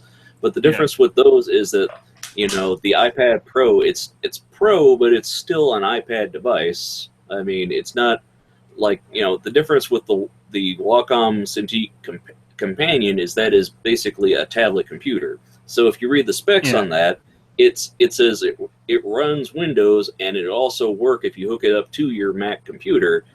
But I've got a Mac Pro here, and if I get it, I'm pretty much going to be on a Windows machine. So although I would really like to have a device like that would be portable, because having to have a port, like this screen I got a $200 USB device. It's because I didn't want to lug this 21-inch Cintiq around, because a case for it alone is like $400. So, it's like I got a cheap USB screen device that kind of works if I'm at another computer. But that's the thing, is I'd still have to be at a computer. So then you've got to factor in either having a laptop or being at a station that has a computer. And it's like, if I'm on a vacation or something, I'd still like to be able to work. I don't know. It's a thing. What do you think about generally the iPad Pro is, because you're an Apple guy? I mean, isn't that something that would appeal to you? It would appeal to me, but the fact is, like, with the iPad Pro, you don't get to run, Clip Studio or Paint, another. Okay, right? You don't get to, you don't get to run Harmony on it. You don't get to run, Tune and Harmony. You don't get to run the official apps. I mean, there are apps to link it to your desktop, but it's still its own device. It's still not quite, a Mac tablet, which is what. Well, in your scenario, I don't understand why you would even want to have it on your computer, because you already have a Cintiq. That's the point. On your computer. I mean, well, the thing is that whatever you draw, when you're drawing on a mobile device, tablet screen, stuff like that, those are in different apps, and you have to work within the interfaces of those different apps than the apps that you're used to. Than the apps you're limited to the iTunes store, pretty much. I mean, would you much rather work in 3D stuff with 3D Studio Max and Maya, or would you rather get what they have at the Android store? Yeah, I mean That's true. I mean, I'm sure you'd rather, like, if you could be drawing Manga Studio on the go, you'd be wanting to do that probably. I mean, isn't that what you would probably use if you were? Well, I mean, don't. The thing is, don't get me wrong. Like, I've heard good things about the programs that they have on the iPad Pro, but it's like, I would want to get it to work as a supplement with, Toon Boom Harmony and Clip Studio Paint and the programs that I use on this machine, rather than, okay, I'm playing around with the mobile, apps, and now I'm going to go and import them. It's like, well, if I'm out somewhere, I want to do the thing. I don't want to have to wait and then bring it in. So yeah. So Ben, I've been told you have like 20 terabytes of storage or something stupid. I don't know how stupid it is, Nate, but I mean, I've got. Let's see. Let me check about this Mac. See what I've got. I mean, I've got a RAID, yes, but it gets 4 terabytes, so 16 there, and then I don't know. You pretty much though you were like, what does he need all that for, or something? You were saying? Yeah, what do you use all that storage for? Digital files. I mean, I'm an animator. I want to be able to export movies and print quality files, and I store all my media, songs, movies, games. I use up space. How much space just in project files do you have? I mean, it can't be that much. I mean, that's just images and like some animations and stuff, I'm sure. I mean, I know like video files when you're recording, like it takes up a ton of space, which I didn't know. But like when I went to do a Let's Play, like I left it on for like 2 or 3 hours, and I almost crashed my computer. Yeah. Well, I mean, I've got 4 drives on the main system, and let's see. I mean, my startup drive keeps getting full no matter how much I don't put anything on it. I guess it's all the apps that I have on here. I mean, let's see. Movies, it says it's got on the startup drive, I've got 2.6 gigabytes.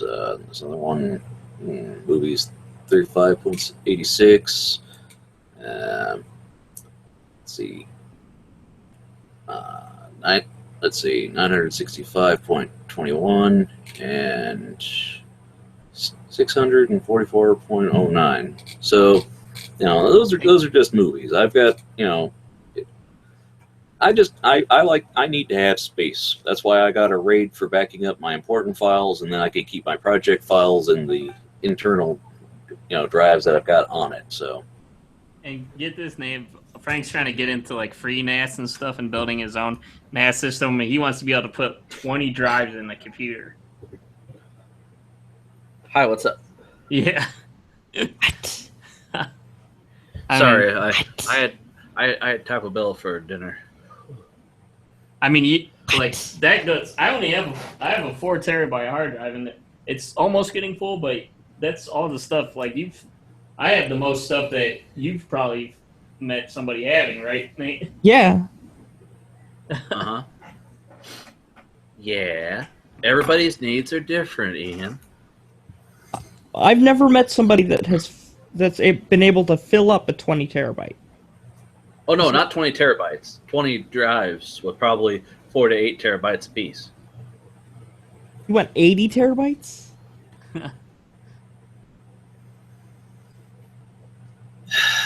More if it's no. It's the thing is you can expand upon it as you feel. You can, excuse me. You can change drives as more large drives become cheaper. Anyway, he's like, I want a future proof. Yes. And you know what will happen, Frank? You buy all those drives, you'll get it all ready, and then you go, oh wait, nobody uses drives anymore. We've all uploaded our brains into the mainframe. The singularity is here.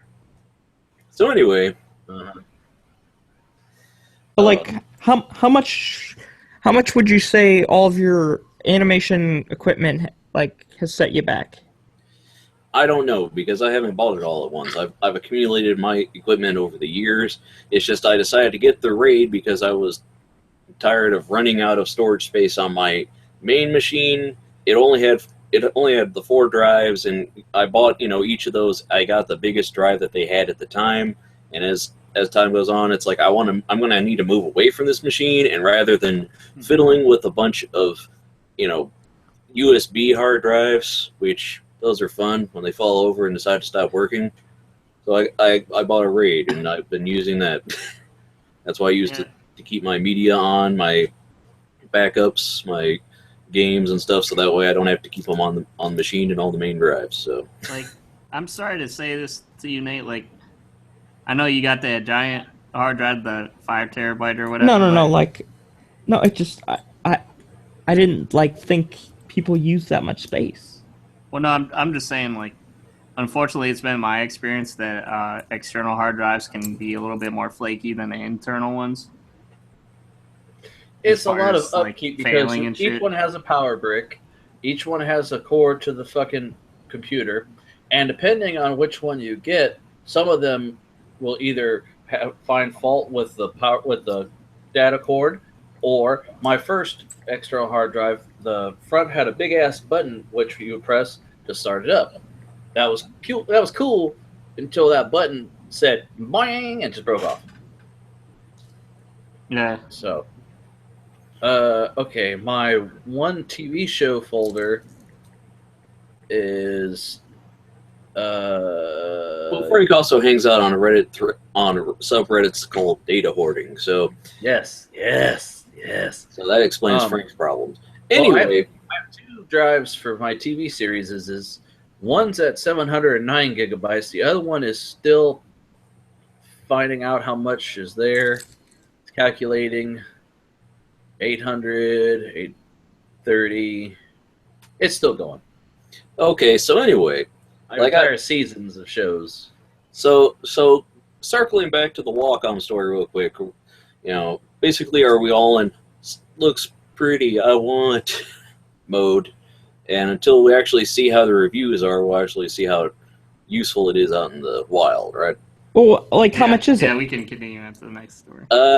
I'm not sure what I don't know. I had friends that were trying to see what the high-end model looked like, and they were in Canada, and they were looking at around $4,000. So what? That's the Canada. Insane. What? That's in Canada. Well, to be fair, in the U.S., when you bought a Cintiq, or when they first came out, you could easily spend $3,000 on them, and you still could with the companion. I mean, now I think it's like $2,000. I think on their website. I mean, you can get them cheaper now because they're more available. But when they first come out, it's you've got to wait for them to be populated and have some resellers out there who will sell you at a better price. Well, so the Cintiqs are like the touchscreen animation things where you can draw on the touchscreen monitor. Well, they're not. Well, not all of them are touchscreen. They're tablet screens. So you get a stylus and you can draw on it. Some of them have touch where you can use your fingers and zoom in and out, but most people turn that off because it gets in the way. Yeah, it's like this thing, Nate, where you can draw on the screen with this. Yeah, I know my cousin has some of the these drawing pad things that you draw on with the special stylus or whatnot. Right. Those operate more of as a mouse kind of where you have to look up, but you have to draw on the thing, right? Right. Yeah. Those.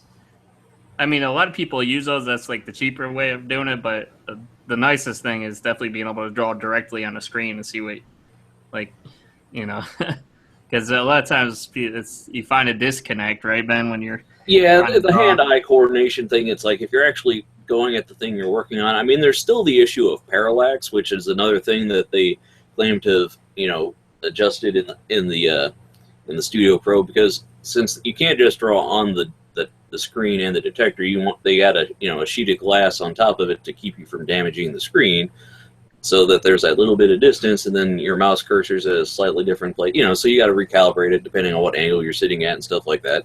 So, it's going to be interesting to see what happens when that one's out in the wild. See if I like the idea of a camera on there. It's going to be interesting. Yeah.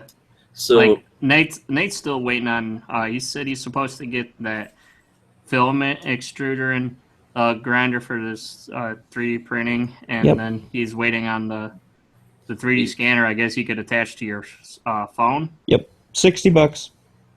Cool. So we'll see how that is. Maybe we'll do some testing and shit. Like I got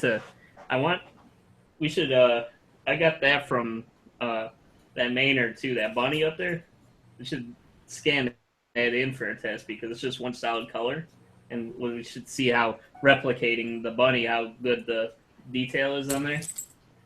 I think that would be a good test. It seems like animation, it costs so much money for the equipment, but then I don't know what the...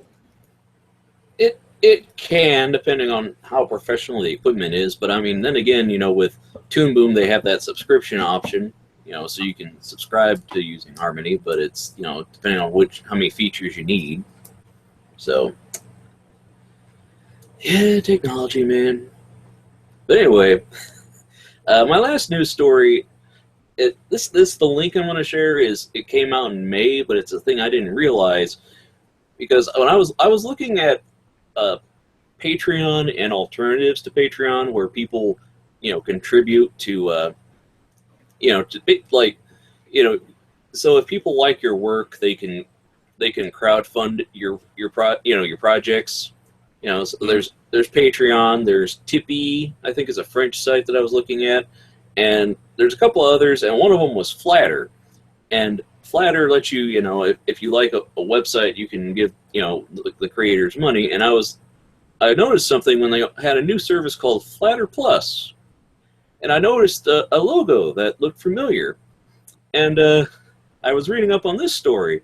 Apparently, they were working. They're partners with AdBlock Plus. So you could let users automatically donate money to websites with Flatter Plus. And I watched the video that they have on the site to explain it.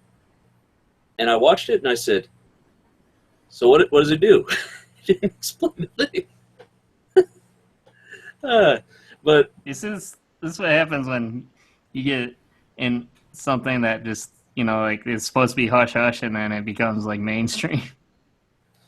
Well, I just find it amusing because on the previous show we were talking about AdBlock Plus and their idea to sell ads, that you could block ads, but then they'd sell the ads to replace those ads. Or I don't want those ads. I like these ads. Or like they'd sell ads to people to make sure that they didn't block those ads, which it's like. See, I think they'd make more money if they were just we're just gonna do a subscription base for AdBlock Plus, and then they give proportion of that blocking the ads to the site. No, people just go to the free one because people don't want to give money to anything. Of course. So they'll go to a free competitor. But so what is the status of AdBlock now? I noticed my thing wasn't blocking ads now or something. I don't know, Ian. I moved to uBlock, I believe it was. I don't block anything because I want content creators to get paid for their content. Well, I would too if unfortunately sites that had ads didn't abuse that. And you mean content creators? So you giving up torrenting and stuff too, Frank, since you're being righteous and stuff. Independent content creators make money off of ads, Ian. It's monetization. That's what we do. You want to take away our money? That's what you're doing. What money? I want to take away your money. There I want to say F's and all the curses and the S words and the B words. And anyway. Yeah, well, I hate to say it, but this day and age, I mean, here the thing is, ad blocking is not just an issue of I don't want to see ads. Sometimes people hack into ad servers. Remember that story? Oh yeah, and then they make virus ads, and then it installs in the temporary files, and then it infects your computer with. Well, Yahoo had thousands of people were served up malicious ads that put viruses on their machines. It's that's it's a safety concern, and also just I'm tired of going to a website, and if I accidentally mouse over a thing I want to read, suddenly a video pops up, and I can't figure out how to stop it. like, I understand the idea that they need to make money, but advertising is not going to be the way to do it because it's being abused. Oh, well, but the idea that they're partnering with the company, I mean, don't get me wrong, the idea of Flatter is okay. I'm not exactly sure, automatically donate money to sites. I'm not quite sure how it works. I mean, I'm more familiar with, like, Patreon and sites like that. So... Frank, did you always not use AdBlock? I thought you used to. No. No. I actually enjoy it because with Google, ads are usually tailored to your search results anyway, so they actually kind of tailor them to your interests, other than the bullshit Trump ads. But I see stuff that I normally wouldn't see on regular television because I watch so much YouTube. I had to mute Trump's account on Twitter. I don't follow him, but every time I refresh the page, they promote one of his stupid tweets. I'm just like, guys, come on. Whatever he's paying you to service his tweets to me, it's not enough because you're wasting the man's money. Yeah. And another issue of mine with online advertising, especially, is with YouTube, because for some reason they do the ad before a video. If it were like a 4 to 5 second ad, I'd be fine. Instead, it's the first 5 seconds of a half hour, a 30-minute yeah, ad. Like timeshare. They're like, here's a series that we're going to play before the show that you intentionally watched. Who does not click that skip this ad button? Nobody. I mean, at the very least, like... I've gotten an ad for the thing I was watching. Yeah. Like, at the very least, if you can't... If you want to... If you can't get anything to block the ads and stuff, like... I remember back when all the ad blocking stuff first began, you could get something for YouTube that at least muted and, like, blanked the screen out or whatever. Like, I'd rather wait a few seconds before I get my video than before I have to watch the ad, Like, I don't even want to know what the ad is for. I mean, if they could make... I mean, the thing is that some services, if they could make ads that were relevant... to the content. Things like Blip didn't, because they would play the same 2 ads 8 times in a video. And I don't know about you, but I couldn't take it. Yeah, if I'm watching this thing back when they were free, they would play an ad and it would be like 1 minute. They're like, do you want to watch 3 30-second ads, or do you want to watch like one minute and then your thing is completely uninterrupted? Yeah, Hulu does that now. Well, they don't now because it's not free anymore. Yeah. What? Hulu's not free anymore. I know that. Suffer, man. I have Hulu Plus. I'm saying, they're like, which kind of ad experience would you enjoy? They ask you which kind of commercial you would watch. They're going to make you watch one or the fucking other, but you got to pick. I'll tell you, some of these ads just get so crazy. Like, I played some games and stuff, and, like, that shit will, like, interrupt your whole phone just to give you the ad, Like, you could be trying to switch to another app, and it'll, like, take over your whole phone. I like when the ad, they try to make it like it's part of the app. Like you're looking, like if you're on a dating site and flicking through, and all of a sudden you're like, oh, hey, this chick looks okay. Then, hey, Michelob Light. Like, hey, wait, what? Yeah. Or like a video just plays it in the middle. You go, oh. Okay, so what were we talking about? Well, now it's time for Frank's news. Isn't it? Oh, okay. Yeah, can we let's play this We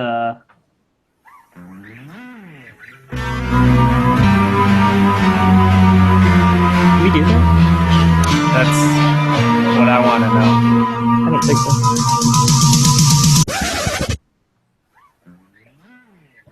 Okay. That was it. No, I have not seen Ghostbusters, and I still don't plan to. We'll know if we get a flag. It was 5 seconds, right? I don't know. You can sample 25 seconds technically, and it's 13 seconds. Yeah, so I figured it was within the limits. If not, we'll find out. They'll let us know, don't worry. So no. Yeah. So no Ghostbusters. Okay, so are we ready for my stories? Yeah, should we do the official one though? Oh. This just in, Frank is now a podcast. So nice. Or Clark Kent, the blogger. Okay, ladies and gentlemen. Ladies and gentlemen. Oh, the greatest ever. Okay. Whoa, I forgot this monitor is all like extra big. I got an old 17-inch Dell monitor that I keep Hangouts on so I can do other shit on the other screens. But I can't read anything because, little 4:3 monitors. So I made it so everything is like 100 and something % times what it normally would be. So shit's all huge. That's what she Hey, said. Frank, It's 11:30, Frank. You think you could read like 4K on a 20-inch screen? No. No, that'd be pretty hard. Let me make sure. I think this is the right. Anyways, see what kind of news article is relevant in today's society. Facebook is talking to the White House about giving you free internet. Here's why that may be controversial. Is that a relevant news article? I guess this guy's face is controversial in itself. What was that, Nate? Facebook's been trying to do that for a while. Well, not just here. This is the first time they're... Well, not the first time, but this is the time that they might be successful here. They've actually got banned in other countries like India, actually. If you go down into the article, it's... how long is this thing? 'Cause I had so many articles. It's fairly long. Basically, they're wanting to give free internet to rural and areas of the country that technically can't get high-speed internet, but it's not free as much as it's like, the listings for like news, weather, sports, and job openings. So the thing is, it's controversial because it's the way is that this like the modding article? What do you mean? Where it's like we're giving you internet, but not really. I know you have to log in through Facebook, which will send their stock through the roof. Yeah, Facebook has been in talks for... I'll read a little bit of it here. I don't want to read the whole thing. The first Kindle e-reader? They had that free internet, but it was all on the black and white screen. Yeah. It's the sort of internet. Kind of looks like the internet on your iPhone. Anyway, Facebook has been in talks for months with U.S. government officials and wireless carriers with an eye towards unveiling an American version of an app that has caused controversy abroad, according to multiple people familiar with the matter. The social media giant is trying to determine how to roll out its program, known as Free Basics, in the United States, without triggering the regulatory scrutiny that effectively killed a version of the app in India earlier this year. If Facebook succeeds with its U.S. agenda for Free Basics, which has not been previously reported, it would mark a major victory for the company as it seeks to connect millions more to the web and to its own platform. The U.S. version of Free Basics would target low-income and rural Americans who cannot afford reliable high-speed internet at home or on smartphones. The app does not directly pay for users' mobile data. Rather, it allows users to stretch their data plans by offering, in partnership with wireless carriers, free internet access to resources such as online news, information, and job leads. But exactly what specific services would be offered in the U.S. app has not been determined. See, that's why it's controversial. It's like... But like I said, I've been watching some ads and stuff on YouTube every now and then. They had one where Mark Zuckerberg says that in other countries they have drones that fly around that use up the juice of like a little light bulb for an entire day. They fly around and give free internet, is what he said. I'm sure he did air quotes in his head to people in other countries that can't get it. And it's like, oh, he's broadcasting the internet out to those that are, impoverished. No, he's selling an app. So, there's a whole thing about it and why people are mad. And like I said, I don't want to read the whole thing because then what's the point of bringing up an article if I'm just going to read it to you? But what's everyone's thoughts on this so far here? It makes sense. Like, he wants more users on Facebook. Well, the only thing he really wants is Facebook stock to go up. Yes. So, well, I mean, the thing is, if this goes out to where people that don't have access to the internet suddenly have it, and it's their only access, they have to be on Facebook. What's to keep? Yeah. Well, I'm just saying, what's to keep the Facebook partnered news service that they happen to be on it, or the Facebook partnered health service? What's to keep them from having a monopoly? This brings back memories. Remember when we were kids, Ben, and the first internet we could have got was the internet that came with our Macintosh Performa at the time. Whatever their software was. How about eCities? Yes. There was that. I remember Blue Light from Kmart, and it was free, but it had this ad bar, and that was great. Well, like Net Zero. Well, Net Zero, back when the zero meant that they were free until they decided to charge you for them. But back when you could get so many hours of AOL if you used the disc. Yeah, you would get the disc, and then people would just have a pile of the fucking free disc that you get, because they used to give them away at stores. So you would just have a pile, and you got 100 hours, and throw it away, put another disc in, rock another 100 free hours. And, at the time, it was a market that it hadn't even been invented yet. The internet was still a new thing. It had been invented, Frank. Otherwise, people couldn't have been on it. No, I'm saying it had been invented, but it wasn't a thing where people were on it all the fucking time. Now, you're on the shitter, you're out driving a car, you're on the fucking internet looking at Kim Kardashian's boobs. I mean, it's what people are doing now. They're always connected, and he's looking at an angle, trying to take advantage of it where it hasn't been before. He's venturing out into the West and trying to make money. And when he dropped it on the other countries, that's to get around the regulation and scrutiny, and to go under the guise of, we're helping the people that can't get the internet. So, well, I know he doesn't give a crap about anybody but the stock, the price of his stock. Yes. Ian? The companies do that all the time. Yes. Yeah. I mean, yeah. You might as well get something out of it. I guess so. If Facebook internet if it's the same internet but at a lower price, I hate to say it, I'll fucking buy it. If I can get to it without having to always be on Facebook.com, like, how you can have your own computer with your own internet, but then you could sign into AOL. If I don't have to do that, if I could just open an app and do it. Well, I mean, let's be fair, Frank. Not everybody has high-speed internet all the time. I mean, if it was this or pay, your data plan, well, yeah, I'd do this rather than paying more on my data. Yeah. But it's pretty much like how some of the phone companies let you do, like the Netflix streaming for free, and it doesn't use up your data. This is kind of like that. There's a whole thing about what exactly it is. I don't want to get into that. I just want people to read it for themselves. So, all right, next news story. Okay. Just want to get home and see my family. You are home. Franklin. You live there. Yeah, and I'm seeing my family. And I'm sick of your face. That's mean, Ben. Why are you so mean? Even Frank's like, dude, that's mean. Well, I'm you sorry. Said he's sick from your face.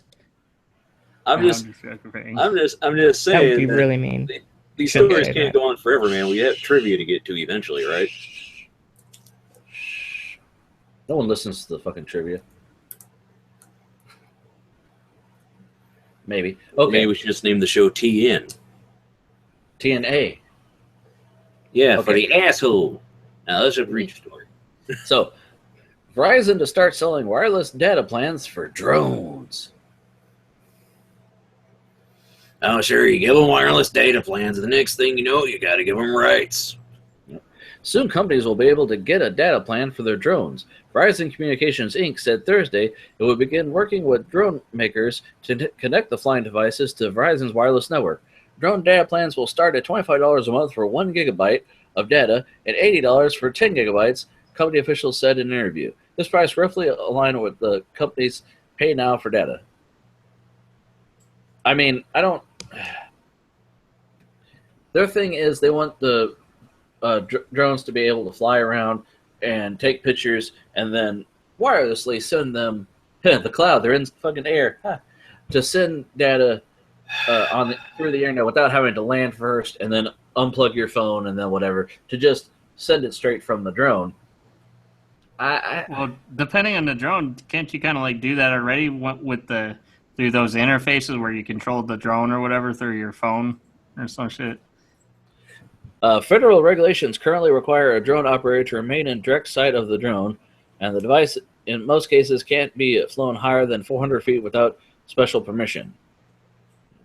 There's a whole, I don't know. Let me see if Wouldn't it be smarter to have like one of those wireless SD cards that store the files on there, and then you could wirelessly access them? I mean, you can connect a camera or your phone to a drone now already, but there's, I mean, I guess it's for like companies that, like, if you're a photography studio and you want to buy a couple of drones and then just be able to get shots without having to buy a bunch of extra crap, why not get the fucking Verizon drone plan, I guess.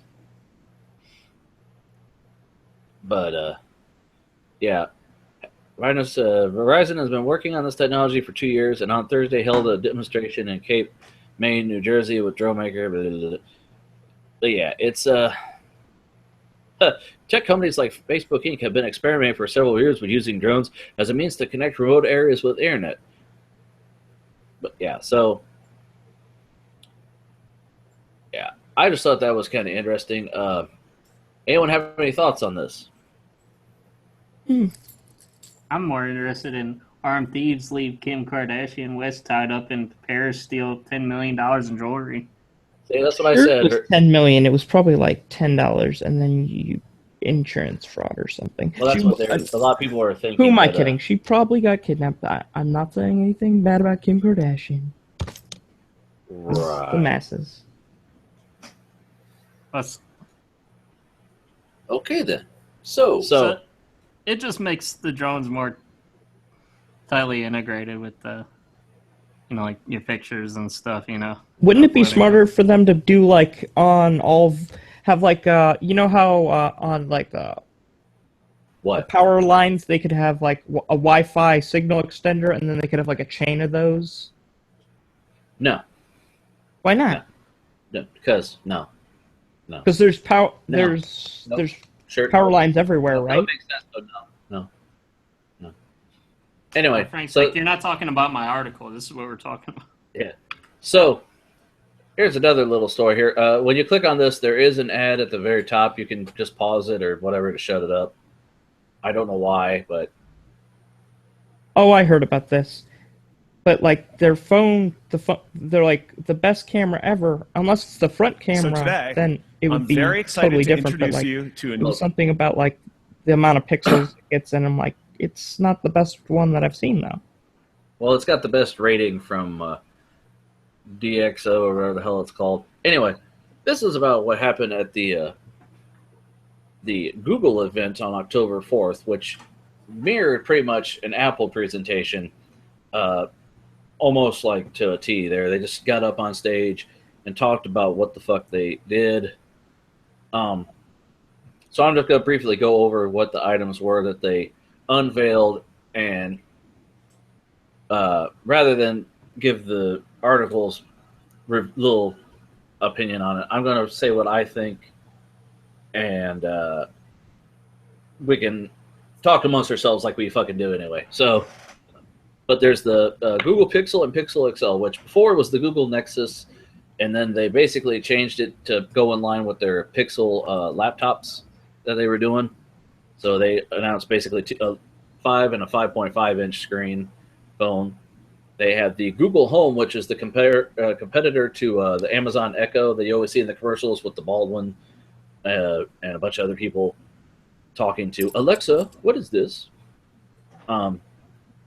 Chromecast Ultra, which is basically Chromecast on steroids for 4K and other things. And Daydream VR, which is their version of like the VR headsets, like is it the Vive or what? Anyway, for their phones and or other devices. Google Wi-Fi, they want you to buy a fucking Google router that's smart, which I've got other stories talking about this. So before I get into nitty and gritty, anybody have any thoughts and or opinions on some of these products? Here's kind of what I'm afraid of. Like, if Google's gonna do everything that everybody else does, are they gonna like stop the Google Play Store from working on all Android tablets? Because that would really. Why would they stop you from buying things? Yeah. That does Well, not because seem they like could make it Google's like MO. exclusive, like Apple does. Like, Why would they? oh do yeah, that? buy our Google phone. Otherwise, you can't use Google Play Store like they did No, with because their. because that doesn't work because Android is on everything, Nate. I mean, Yes. that'd be like saying, hey, you can only get Windows stuff on Windows devices. No, Nate, come on. Now. Okay, Nate, the only time I haven't been able to install the App Store is because the company that made the device locked it out. The Ouya I had, they have their own store, so they locked out the Play Store, so I had to sideload apps. And my old Kindle didn't want, you have to root it to be able to install, the older Kindle, you had to root it to be able to install the App Store because they only want you to use Amazon based stuff. So Right, that's what I'm like. But they're not going to do that. but Nate, that's because not they're Android. That's not Google. having exclusivity. There's nothing for them to gain by Will doing you guys, that. other than will to you cut guys out listen to what I have to say? All right, go ahead. Go ahead. So the Google extensions that they used to have through the browser, they just took those away, and now you have to have a Chromebook in order to use the Chrome extensions, like the Play Store stuff. So it I don't kind of understand seems what you're like they're talking about. moving towards that. I don't get what you're talking about, Nate. So, okay, when you open up your internet browser, right? Well, there was a thing where you could use APK files and applications Yes. in it. Not a lot of people used it, but some people did. And it was, now Google is making that an exclusive for Chromebook. Like, in order to use that on Google Chrome, you have to have a Chromebook. Well, if So not a lot why of people wouldn't used it, they? it doesn't surprise me. I don't think that's an exclusivity thing. It wouldn't. I don't see it doing the same with Android and stuff like that because their exclusivity that would just take away from their base rather than it would add to it.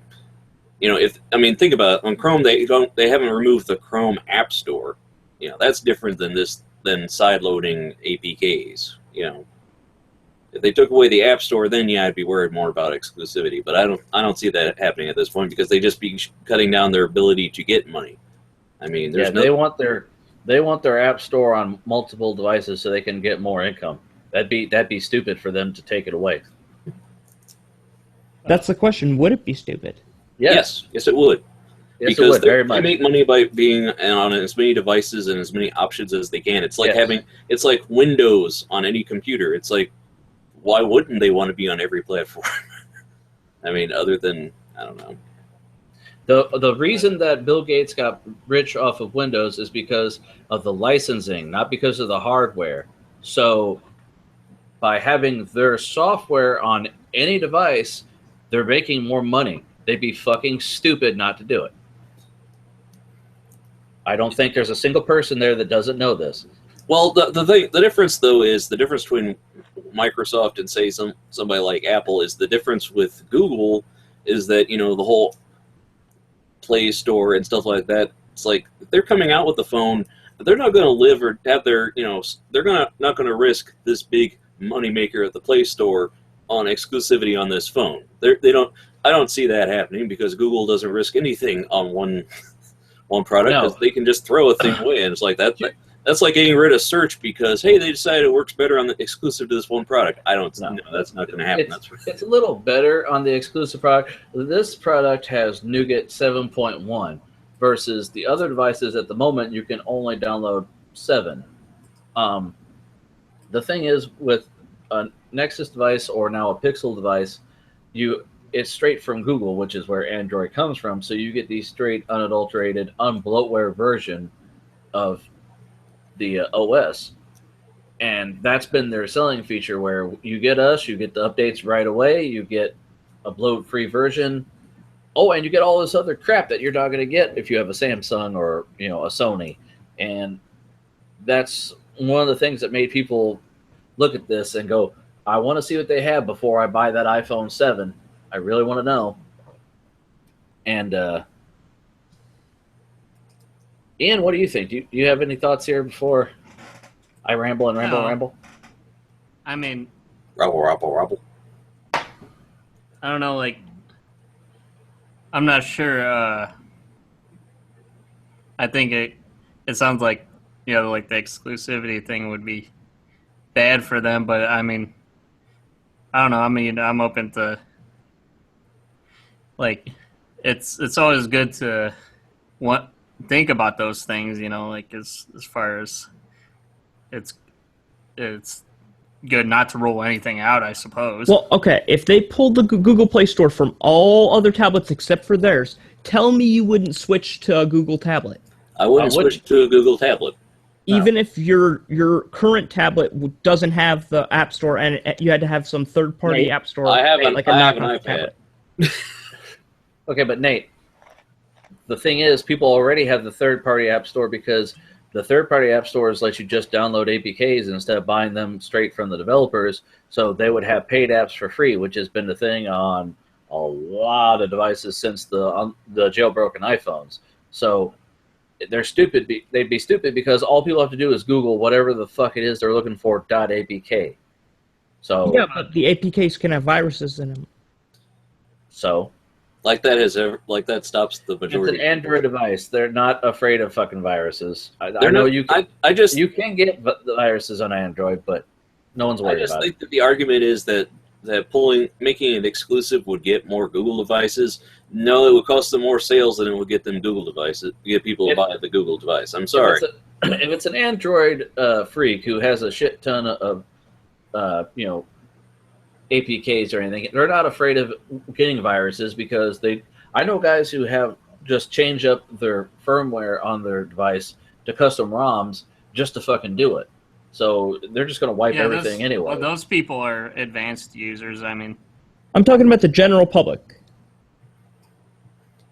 I don't think having the Google Play Store exclusively is going to make the general public buy Google whatever devices, company, whatever they buy, wherever they buy the phone from is going to have their own store. There's the Samsung apps. When I bought my Kindle, the Amazon app store was an exclusive thing. My iPhone, Apple actually took it away and made you have to download the Amazon app, and all your Amazon apps had to be straight from there. I think my last tablet actually did the same thing. You couldn't buy half of them in the App Store anymore. It had to be through the Amazon App Store. But I don't see it being a fucking problem because it's at the end of the day, you're still just downloading APKs. They're still probably just getting the free ones. And people are just going to go to their one friend that knows how to do it and have them do it. There are services on eBay right now where you can take your phone and have somebody jailbreak it or whatever for you for a fee, and people are making money doing it. Well, I'd like to say that I didn't even know that there was a third-party Play Store. Yeah, there's several of them. There's the Black Market App Store. There's APK something. There's they all have APK in the name, but that's all it is the fucking APKs. Well, Frank, you know a lot about APKs and stuff for somebody that likes to support people. I told you I had an Ouya, and if you didn't buy from the Ouya store, which is shit, you had to sideload everything. And to be able to get Kodi on the fucking thing, you had to sideload it. So I had to go through those third-party reach rounds. Reach around. Yes. Reach around. Jacking it. So, all right. Anyway. So, that story, I'm going to springboard off of that into two other articles that are basically the same thing, just to start discussion about what you all are thinking after you read that first article there. Copy. I'm thinking I want to go home with my family. How are these going to invoke different thinking, though? Well, hold on. I'm just rereading what we're talking about. Okay. So, here's one from Gizmodo. Google's AI plans are a privacy nightmare. It's the top headline of that one. But basically it's because with the new Google phone, they're not just pushing the phone. They're pushing the Google Assistant, which you can only get 7.1 with this flagship device at the time of this launch. So also on their other devices, the Google Home and the Wi-Fi router, all that, they want you to talk to it, and it'll tailor Google to you. And they're like, Wow. So it's like the Kinect device. Remember, people were like, that fucking thing's listening to you all day. It hears all your secrets. So all your shit's going to be in the cloud. And people are worried. Same with Not Okay Google from TechCrunch. Basically the same argument. They're like, so you're putting all our shit into the cloud and it can be compromised. So Google is pretty vague about what exactly the assistant is collecting. I mean, because it reminds me of that Yahoo thing with the emails. It's like, well,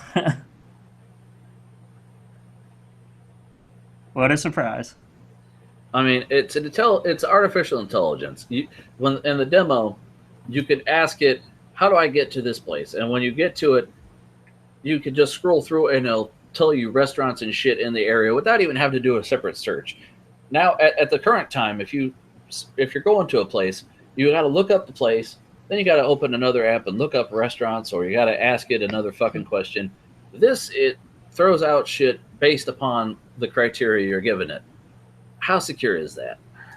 Skynet became self-aware at Yes. So that's no. It makes sense. It's basic IFTTT. If this, then this. You know. Yeah, so this brings me to my third article about this matter here. We need to save the internet for the Internet of Things. Internet of Things. Yes. Basically, this is the same thing. We're, exposing cyber criminals to tactics. They're, DDoS attacks and stuff. It's nothing new, but we're giving them more chances to do it. And it's topics: Internet of Shit, Internet of Things, security, hacking. Granted, this one's not as professional as the other articles, but it's the same scope. Well, what's this pretty much saying other than we need to stop hacking? No. It's saying that with the IFTTT technology is not exactly very smart, because it's like, oh yeah, with IFTTT technology you can unlock your doors. So if you don't have your keys, it's like, oh cool, now somebody can hack in from the internet and unlock your door and steal all your stuff.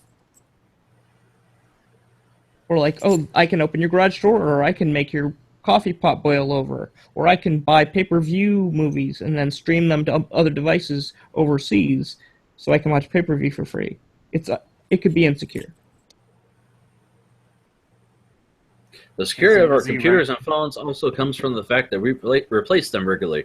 We buy laptops every few years. We get new phones even more frequently. This isn't true for all embedded IoT systems. The last 4 years, even decades, we might buy a new DVR every 5 or 10 years. We replace our refrigerator every 25 years. You replace your thermostat approximately never. Already, the banking industry is dealing with the security problems of Windows 95 embedded ATMs. So, I'm saying this might be more than just somebody getting into your phone and getting your Netflix password. I'm thinking you're throwing your shit up into the cloud. I mean, for all intents and purposes. It's not staying on your little 32 gig phone. It's going out there somewhere. I mean, they're already telling you, be careful at a coffee shop if you're on an unencrypted network. If you're on an unencrypted network, don't even fucking get on it, basically, is what they say. If it's not secure at all. You could be on dude's network and everyone in the room is getting all your passwords. I mean, it's interesting. It's a lot of I figured it would be a lot more for just discussion. I'm not saying it's a bad thing. Is this more of like a vague thing about internet security? Because that's what it sounds like.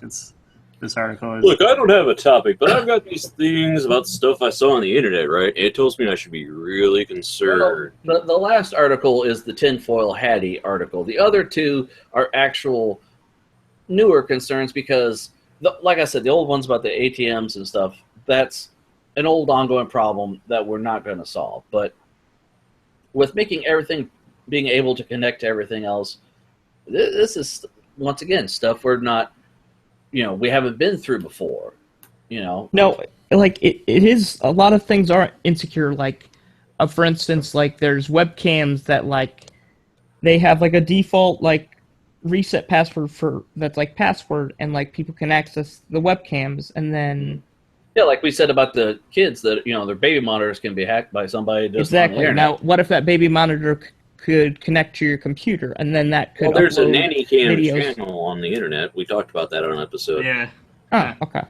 Yeah, so I mean, all it takes is what if you're using one of the Google apps to chat to your, hubby or whatever, saying, I locked the, house up, but don't worry, I used the, what was that, the smart shit to lock your house up that you can get from your phone. Oh, so all the person has to do is get all your passwords from the thing or whatever, get all your credit card information from your Google Wallet or whatever the fuck it is, your Google Pay, Android Pay, whatever it is. I mean, I'm just. Are you saying being smart isn't so smart?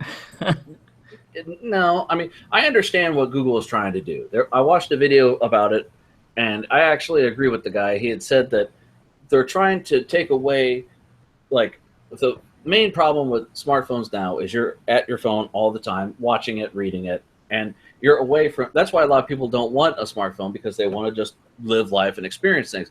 If you have a phone you can just talk to, it takes you away from that, and it makes it more approachable to people who aren't techies. Nana can use a phone, she could talk to it. Your aunt and uncle can use a phone if they can talk to it.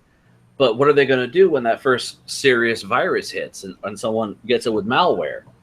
I mean, it's if your aunt and uncle are using a phone that you set up for them and they don't know how to fix it, and it's got a thing in it that all of a sudden gives them access to their bank accounts, and they don't know.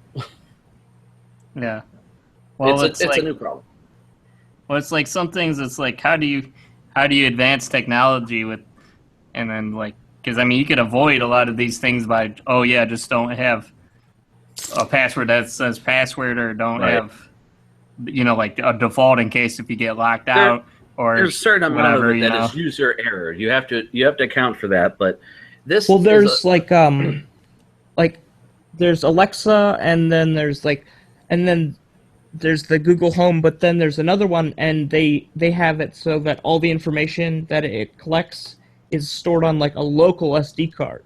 Well, okay. So none of it goes to the cloud. Well, that's the thing about what Google is proposing with their assistant. It's a platform now. Yes. Like how Xbox, Android, everything's a platform where app developers can make apps and put them on here. Well, there are app companies that only work with AI, so they'll be able to fine-tune this and tweak it in ways that Google by themselves could never fucking do. So all they have to do is find the good app developers and go either buy them out, which is what did Apple do with Siri? They bought out a company that made a Siri like that was better. Buy it the fuck out and have those guys switch over and do Siri. That's probably what Google's going to do. They're going to have these app developers make shit and go, that's pretty dope, let's throw you some money. And they're like, shit, I'm making that Google money. And all of a sudden these companies are going to be making retarded smart programs. I mean, as it is. Retarded smart, y'all. Yes. When I first got my Android phone that I've been using, I didn't even tell it where I worked. And it says, don't even bother telling it where you work, it'll figure it out. And it told me, your ride home is going to take this long. I'm like, how does it know which one's my home and which one's my work? But yeah, like how do you have privacy when you have to have something that monitors what you're saying? I mean, so I can give the commands. At this point, would you like got to their hand order up a my package ass. of small-sized condoms? At this point, let's be honest. At this point, Google's got their hand up my ass, working me like a puppet. There's nothing about me they probably don't know. So, yeah, but I'm saying, like, how do you have this stuff without, like, you still have to have Alexa and stuff in order for us to progress in technology. You still have to have, right. It's good. Right. It's going Nano's- forward having a system. Local storage, not on the cloud, is what I'm saying. That's how you do it. That's not. They're not going to do that. That you can't But they advance have it. done it. It's possible. It's possible, done it. but it's not It's practical. possible, but you can't. It is but what happens if practical. somebody steals your phone and now they've got all your personal Right. data? Right. That's not going to happen. Your phone Don't encrypted, evolve. and then after it goes out of a certain radius, it bricks itself. Well, So then, that'd be a great idea. Need a phone with a self-destruct button that could accidentally. No, like I'm saying, like in Alexa, like if it gets taken out of a certain proximity, it has like a remote like freeze button, like certain credit cards. Yeah, because people don't know how to hack that kind of stuff. Nate, Yeah, you're that's talking never- about like, where's my iPhone, which is what I had, which is if your phone is stolen, you have the ability to send them a message and or lock/wipe your phone. Which why would you wipe it? Then you're just helping them steal your phone. But I mean, they're not going to keep it local. They can't. To increase artificial intelligence, you've got to give it data so it can grow and get smarter. And you can't do that whenever you get a new device. What does it say? Be prepared to send data to Google so that we can further help you later, because they don't fucking know. They can't predict what you're going to be doing if you're off the grid. You have to send them, even if that's not in there, they bury that shit in there. It's going to be in there somewhere. Just like Windows was sending stuff with Windows 10, they're sending stuff back to Microsoft, and they don't have to get your okay, because at some point you did click okay. You just didn't fucking know it because you didn't read it because you're not a lawyer. So, but Plus, you got to if you have it local, then like it's a lot harder to keep things updated with the databases and everything. No, Yeah. because like it has internet access, but then the data that it accesses is on like the local storage drive. But so if then, each- like if this is built in order into the to OS. hack it, they actually have to physically steal it. Nick, this is into the OS, though. They're opening as a platform to let other developers get into it. So they have to have, when that app opens up and it says, this will access your phone, your contacts, your camera, that's what it's doing. It's not going to be a local thing because the developers... I'm not saying how Google can do it. I'm saying how technology could advance. It could, but Yeah, they're they're not not going to do that because there's a lot more options with the cloud. It's a lot faster to do it, and they wouldn't have to hardwire it into a device that could potentially become obsolete. Well, I Yeah, think all what it takes Nate's is one trying person to- saying no. What Nate's trying to say is have the AI be software instead of a platform, I guess. That's pretty much what he's saying. Yeah, No, but I'm they're- saying there's a company, they made a product, it was local storage, they charged more money for it, and it was successful. Yeah, And it's actually better than some of the but Alexa and some of the other ones. well, okay, but Nate, remember, Google originally said, we're going to make it cheaper than the iPhone. Your Nexus will be $300. And you know what? They did it. People bought it. They waited, and they said, oh, we're just going to make it like fucking Apple, make it a $700-800 phone. But no, that's all we're going to fucking do. No more Nexus. We're not going to do it anymore. Because people are still hanging on their articles. Are they going to do another Nexus? No. There are no plans in the future. They're moving forward. They're selling it. They're going to sell it to the sheep that want to buy a phone that talks to them, that they won't have to figure out any fucking thing. And I mean, it's going to make it smarter. Google and Microsoft and all, they're all trying to advance to the cloud. They don't even want you to have a hard drive. I know they don't. No, they want everything to be up there for them to control and monitor, and then lock it up and say, "Oh, by the way, while you uploaded it all to us, we can put it on a website, and we have the rights to it now." Yeah. Remember that happened with a lot of devices. But anyway, so Yeah. yeah, each one of these has their own flavor, these own articles, own opinions. I just wanted to provide the first article about what all was presented and get us talking about it. And Okay. also, since we're talking, here's my last article, I think. Oh, nope, my second to last article.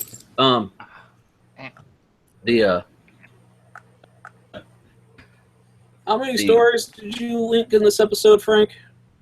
Hey, shut A up. guy who can only find this stuff on the shitter during your lunch break. I'm a fast man. I think faster, I talk fast, I act fast, I shit fast. No, I don't shit fast. Well, you should be able to filter out stuff faster and decide which stories are worth talking about. They are worth talking about, man. We're all talking. This is what we're doing, man. Exchanging knowledge. All right. This is the Google Daydream VR. And why is it hot? So Yeah, like how how is this gonna get my attention when I'm like already like burned out on VR shit? Well, okay. Well, you remember Google made the Google Cardboard when they came out with the Vive and the Oculus Rift and shit that was like $800. They're like, look, you can do it for the price of this cardboard and some magnifying lenses, right? And it worked. Not great, but it worked. Well, this is make it more appealing.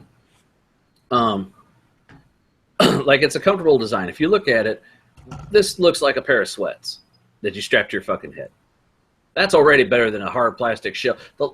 A guy I work with had a one for that's the Samsung. I don't remember what hell it was, but it looks like a fucking ski mask made of hard plastic. It looks uncomfortable, and this I would walk around with that on my head. Are you kidding me? That's a bag. But comfort design, ease of use. This one you stick your phone in and it automatically starts the app. And it's got a little controller in it, kind of like a Wiimote, kind of. But VR apps and games, once again, they're allowing app developers to make stuff for it. Potential business of Google's Daydream. Yeah, access program. Yeah, see, Daydream developers. So they're making two platforms with this. They're making the assistant to increase, and they're releasing the VR, making this more readily available to people. If you pre-order the Pixel, which is the phone that came out, if you pre-order it through the Google Store for a limited time, you can get a promo code for a free VR headset, and that's $80 if you buy it. So people are like, "Fuck, I'll get $80 off," and they're gonna have. I mean, it'll take the Pixel, or it'll use other phones if you've got them. But I mean, my biggest interest, I'm only interested, is because the VR gaming, as it is on Steam, you have to buy an expensive headset, blah blah blah, and set up a room with trackers and shit. Or you can get a headset that will work with like an iPhone or a Samsung or this, and run some software and connect it via USB and get somewhat similar performance. Not obviously nowhere near what you could for an Oculus Rift, but enough to get you there for $70. I mean, shit, I'd play it. I mean, yeah, like I'm curious, what does the Oculus Rift do, like with the trackers? Like, I mean, I thought that the VR was just good. I thought I could already just know like you're turning your head and stuff, how to look around and stuff. Well, there's two different kinds. There's the VR where you're sitting in a chair and you're still using a controller to move. That's causes a lot of nausea if you actually are moving and you're not physically moving. So what they've done to get around it in a lot of games is they'll you use it and you pinpoint an area and you either move to it slowly or you teleport to it. So you're not actually getting the feeling of motion and getting nauseous. Or they have the whole room tracker where you put a what they call a lighthouse up that will sense where you are and track you in supposed real time. I do not have the like. Does that track your whole body and shit, so you could do like advanced things or something? It tracks your head, and you hold little joystick controllers. Like they got little cup things. You see them with your goggles on, but see what I just don't know why they even have to have trackers. Like, couldn't you have like Bluetooth things that have sensors on themselves or some shit? No. Because it's not Bluetooth. It's the actual like with the Samsung one that came out. It actually uses the camera in your phone and it passes through to the screen. So with a headset on, I've seen like the guy from Unbox Therapy. He opened a knife without even looking at it because he could see it through the camera. With this, no, I mean the joysticks I'm talking about. You said it tracks the joysticks. So why can't the joysticks be Bluetooth? Why do you tracking for those? Well, because it's got you move them around. It's in your hands. So yes, I know that. I'm saying, why can't you just have Wiimotes? They have sensors and stuff. That's not Bluetooth. No, that's still IR. Really? It's Bluetooth. Well, it connects, but it still needs an IR sensor to track the motion. It connects to it. It sends the signal to your computer via Bluetooth. So there's no actual plug, but the actual thing that it is sent, the sensor, the bar that you put on top of your monitor from a Wii is an infrared bar. Yeah. Yes, it has 2 infrared lights on either end. You can do the same with 2 candles, and the tip of the Wiimote actually goes out and finds those 2 lights and tracks where you are in relation to them. Huh. So it's man, still we're infrared. still stuck in a ancient technology with the infrared, man. The infrared actually is similar to what was on the Power Glove back in the day. The same kind of sensors, they're just not as big and bulky. It's the exact same thing. But it has come a long fucking way. I mean, like I said, I watched a guy play, Steam. If you're like me, for what I want to do, to just sit in a chair and play first person in 3D where I can walk around, that's cool. The novelty, like the one guy I told you about, the Samsung, and brought it into work and was showing people, he used it mainly for Pornhub, because with the 360 video, you're actually in the fucking room. He wasn't even focused on the porn. He's like looking around going, wow, I'm in the fucking room. He showed it to his wife, and she said, wow, I'm in the fucking room. And to get that from your phone is, to me, there's more of a thrill of having a little device that you strap to your head without a shit ton of cables hanging off like you're a fucking Borg from Star Trek. And it's a little cheaper, and I get to just do some crap. This is bringing it more towards the mainstream. People, an Oculus Rift is what, $800? There's another one that's coming out. I actually had an article on it, but I figured I had too many stories. That's coming out that you can buy for $100, and there's another add-on you can buy for $100. So for $200, you can get something that basically does what the Oculus does for $800. But cool. I don't know how the camera in this works. I assume it's camera pass-through, but I don't know where the fuck it actually looks. If it looks through the fabric, I don't know. But, I mean, if I could get this free with ordering a phone, that'd be pretty sweet. I mean, but, Ben, what's your thoughts? You're being awful quiet back there. Well, I was just looking into that tablet device that Nate was talking about, but where it reads your while you're drawing and stuff. That was the Inkling. That was in like 2011. I don't think they sell that anymore, but it's spawned like the Bamboo Spark, I think is the current version. I think I've heard of that. Is that different than what you were talking about then before? This one, turn your handwritten notes into text-free, ink to text light. It'll also do drawings. But the Inkling was a thing you'd put on a sheet of paper or a notepad, and it would watch your pen as you draw. But this one was called the Slate. Well, I mean, the Slate. I'd have to Google that one then. Go back to your story about Google, Frank. I'll be back in another 20 minutes. You'll be Googling, huh? Well, so we're done. What was the last article then, Frank, you had? I mean, we don't really... It's VR now. Let's see. The Slate drawing pad. Oh, boy. Where is that link? Hold on. I think I might have lost it. Give digital life to your paper creations. I mean... Okay. This one, I've been reading, but unlike all the other ones, it's actually a fairly long article, so I'll just present the title and see what everyone thinks here. It's okay. I think you've actually touched on this one before in a story before, but I don't remember the exact title. This one's called "You Bought It, But You Don't Own It: The Uncertain Future of Copyright in the On-Demand Age." But yeah, the Slate. This is the URL to it. Yeah, I've heard of that device, and it's like the pictures of it look nice, but I kind of I'd be questionable about how. I mean, I don't quite understand if you're drawing it on paper, what do you need to? Is that the device to digitize your drawing? Because Yeah. It's so you can sell your physical drawing and then have it digitized also so you can, if you're like a digital artist, like if you were an animator, like you can make more money.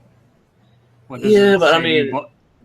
So it just saves you time having to scan it in then or whatever? Well, I mean, if you digitally color it, you'd still have to be coloring it digitally, so you just have a black and white image. I mean... No, this does color too.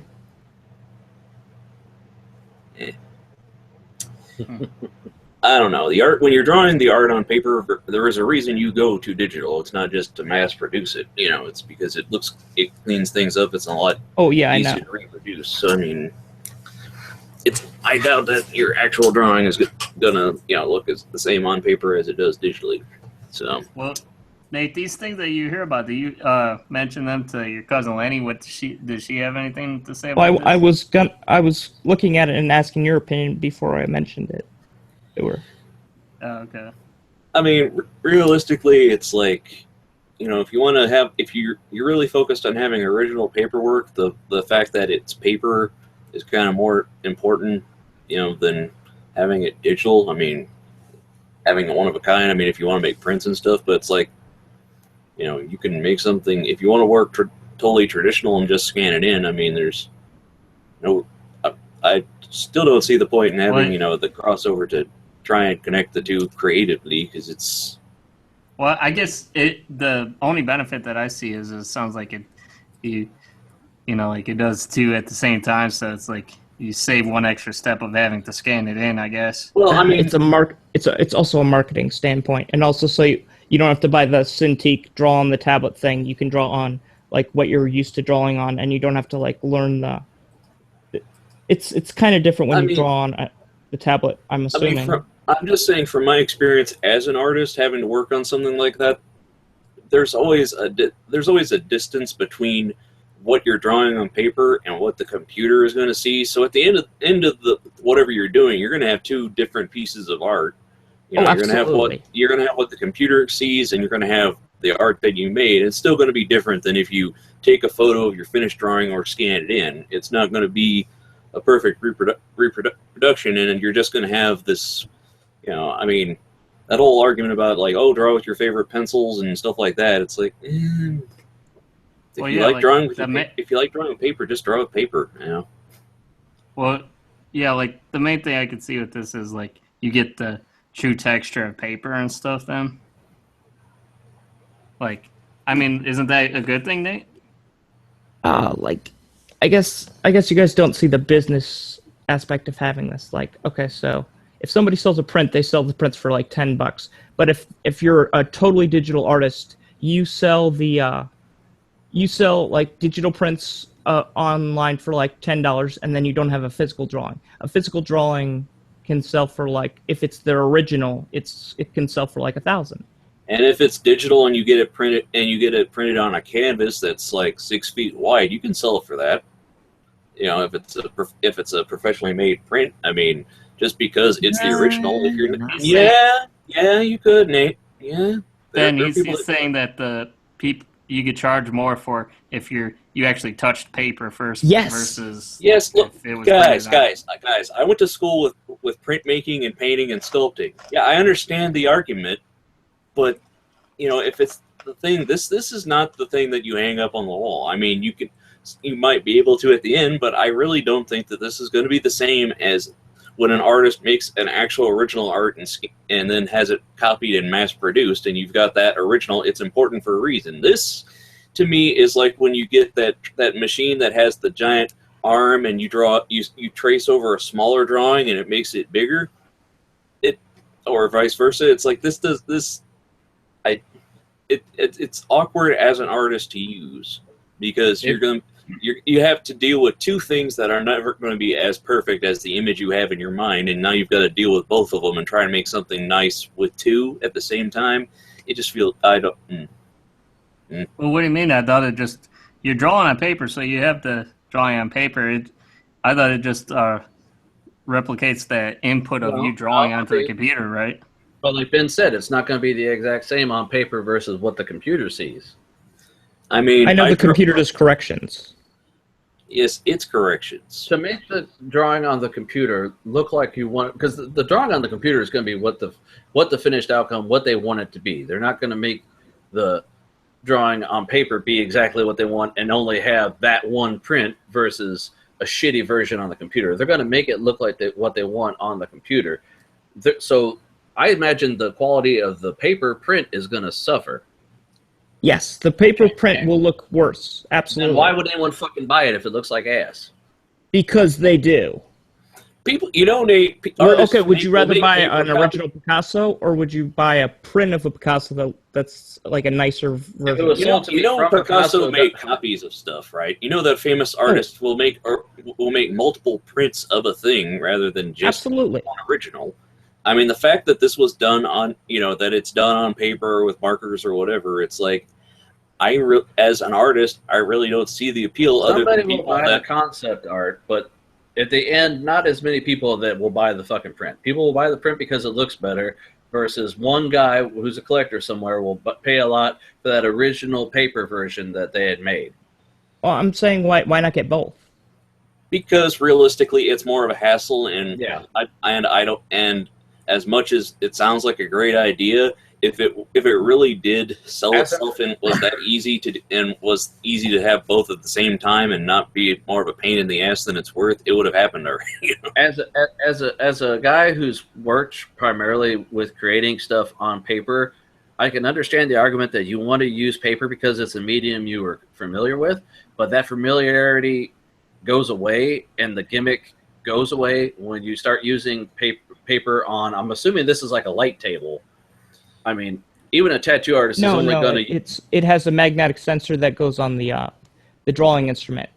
So it tracks the X and Y I axis. doubt it's like drawing on a notepad. I really do. I understand there's a sheet of paper clipped to this thing, but I doubt it's the same experience. Plus, it's not that big, and like if the people that are probably making money from the original actual drawings are probably drawing on something like much bigger. Probably like, I don't know, people like making a big bank off of like notebook shape size things, I guess. To be fair, guys, it's like Wacom, the people that made my tablet, the people that made this stylus, they have nibs that actually have ink in them, so you can draw on real paper while you're drawing your thing. It's just nobody does it because it's an extra step and it's not going to look as good as the digital thing. And once you have the file on the digital thing, it's like, why would you have this?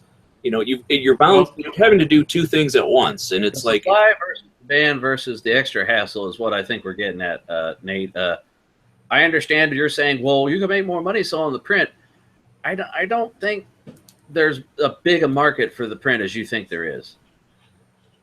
If there's a market for it, you can reproduce the thing and make an original painting on your own without having to make it an exact copy through this thing, which is going to have its own limitations. In this day and age, it would be a Patreon tier. Oh, you want my original drawings that I used before I made the digital ones? Here's my sketchpad drawing. This is an extra $100. That's all you need. You need the guy's concept art sketchpad because they draw it before they draw the final piece anyway. Well, I don't understand how you guys are saying it's more of a hassle. Like if you don't even have anything, like if you don't have any kind of tablets or anything, like couldn't this potentially be good for you? I think it's a waste of time and space, personally. Well, I mean, like I said, with tablet, with the Wacom tablets, you could get one that draws on with ink, but most people don't get it because that's kind of not the point of what they're drawing. They kind of want to have a digital thing that goes into the computer. They don't want this extra step of you got to watch both. I mean, just like we were talking about with the hand-eye coordination of drawing on the thing and looking at a different screen. This fussing with making a good physical drawing and then also checking later to make sure it all lined up on the the thing. This thing has sensors. Okay, I think I see what you're saying now. What happens? The fact that they have to check on two things. They have to. You already do. Like Ben gave me what was that tablet you gave me, Ben, that I borrowed? I loaned you the Graphire that I had. Yeah, that one is just a plastic, like a mouse pad with a pen, and you draw on it. but you have to look up at the monitor while you do it. Now, this guy has a piece of paper on top of this mouse pad thing, and you'd have to focus on how good the fucking thing looks on the monitor, and then you got to casually look down. You're going to have a horrible piece of crap. Well, wait a minute. You guys don't think you could just focus on the piece of paper? I mean, isn't that No. what this whole thing is supposed to be about? No. So you don't think it would look perfect? It wouldn't be the same, no. I mean, that's like telling Well- somebody, hey, just look at one thing and don't look at the other. It's like when you're drawing, it doesn't really work that way. It's like drawing Well, I mean- two drawings simultaneously. I really don't think it's going to be. There's not that much of a market for it. Well, you don't think that, but you guys are saying the quality of the thing, you don't think it's going to come out as good as how it is on the piece of paper, every No. brush stroke and stuff? No. You don't think No, it's going to be accurate? because Ian, stuff happens. Things, computers make mistakes. I mean, if you scan in a drawing, sometimes you have to have multiple scans just to make sure it comes in right. You think this thing is going to capture your perfect drawing, and what happens if you go through the whole thing and then you look at the computer and it goes, oh hey, I wasn't reading when you switch to this tool and now it's gone, or I missed this whole step. That's extra potential links in the chain that are going to get broken. Well, I don't know. I mean, this could be some new technology. This could be alien technology in here. I don't know. I don't see it.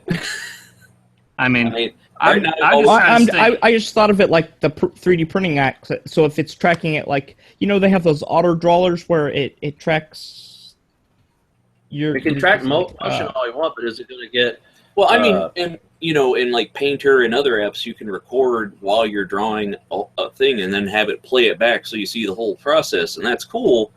But that's not the same as you're drawing on paper and then it just happens to record and be able to reproduce that digitally. It's like that. well, like I mean, I try to stay open-minded about devices, though. Like, especially trying to get competition for Wacom and stuff. Just because it's not Wacom doesn't mean that it's not. I never Right. said that though. I say that from my experience with real technology of what's available today, and the fact of real touching a stylus and working with a device, and then you throw in a thing that's just going to complicate it, rather than it's just one or the other. You go, oh, see, you focus on this, and then you do that. It's like if you had to model a 3D model, and at the same time you're doing it, hey, why don't you just also work on it in a 3D space? Because that'd be easy, right? You're just modeling it, and then you don't have to look up to make sure that it's perfect, right? I mean, They have that, and it's people actually like it. Well, I Okay, mean, let me just hold on. Let me just start. Let me ask a very basic question. Nate, do you draw? No, he doesn't draw. Mm-mm. Okay. Ian, do you draw? Yeah, I do. And I mean, I honestly, like, I could see some benefits with this as, like, at least just for you, like, even if you just look at the screen the whole time and you're just using the paper just for the texture and stuff, like, at least you can use it as a different bamboo thing or something, because I know the bamboo you could put, like, a piece of paper in there or something, couldn't you, or something like you were saying? I mean, like, I just think it's mostly a gimmick, and it just complicates the matter and adds an extra step. well, I'm saying, how can it be an extra step though? Like, if you're only looking at the screen, if you're drawing on the piece of paper. I'm just saying, Ian, that you're basically saying, hey, it does two things at once. Well, just only do one of the things, because if in the end of the day, if the drawing on the paper or the drawing on the screen aren't perfect, and if one of them comes out looking like ass, then how is that the benefit of having two at once? Why not just use a tablet or use a piece of paper? But what if it actually does? What would you pay as an artist to have what's on the paper be exactly what's on the screen? Is what I'm saying. Well, considering I can do variants of the thing that's on the screen to get them to print differently, I wouldn't go and say, get the exact same. I like having the option to be able to change from RGB to CMYK, or I like to have. Okay, the argument here is basically I'll say it's analogous to a musician who wants to just plug his guitar into a computer and record digitally without actually having a microphone. Because people have actually made the argument, I can't remember. I think it was what's that fucking old guy from the Eagles? Ben? I'm drawing a blank here. Oh, Joe Walsh. He said he's an analog man. He tried to record an album as analog as he could because in the digital age, there's entire albums that nobody played on. That's bullshit. Someone actually played the guitar. Granted, there wasn't a microphone sitting next to an amp, yada yada, but that's irrelevant at this point.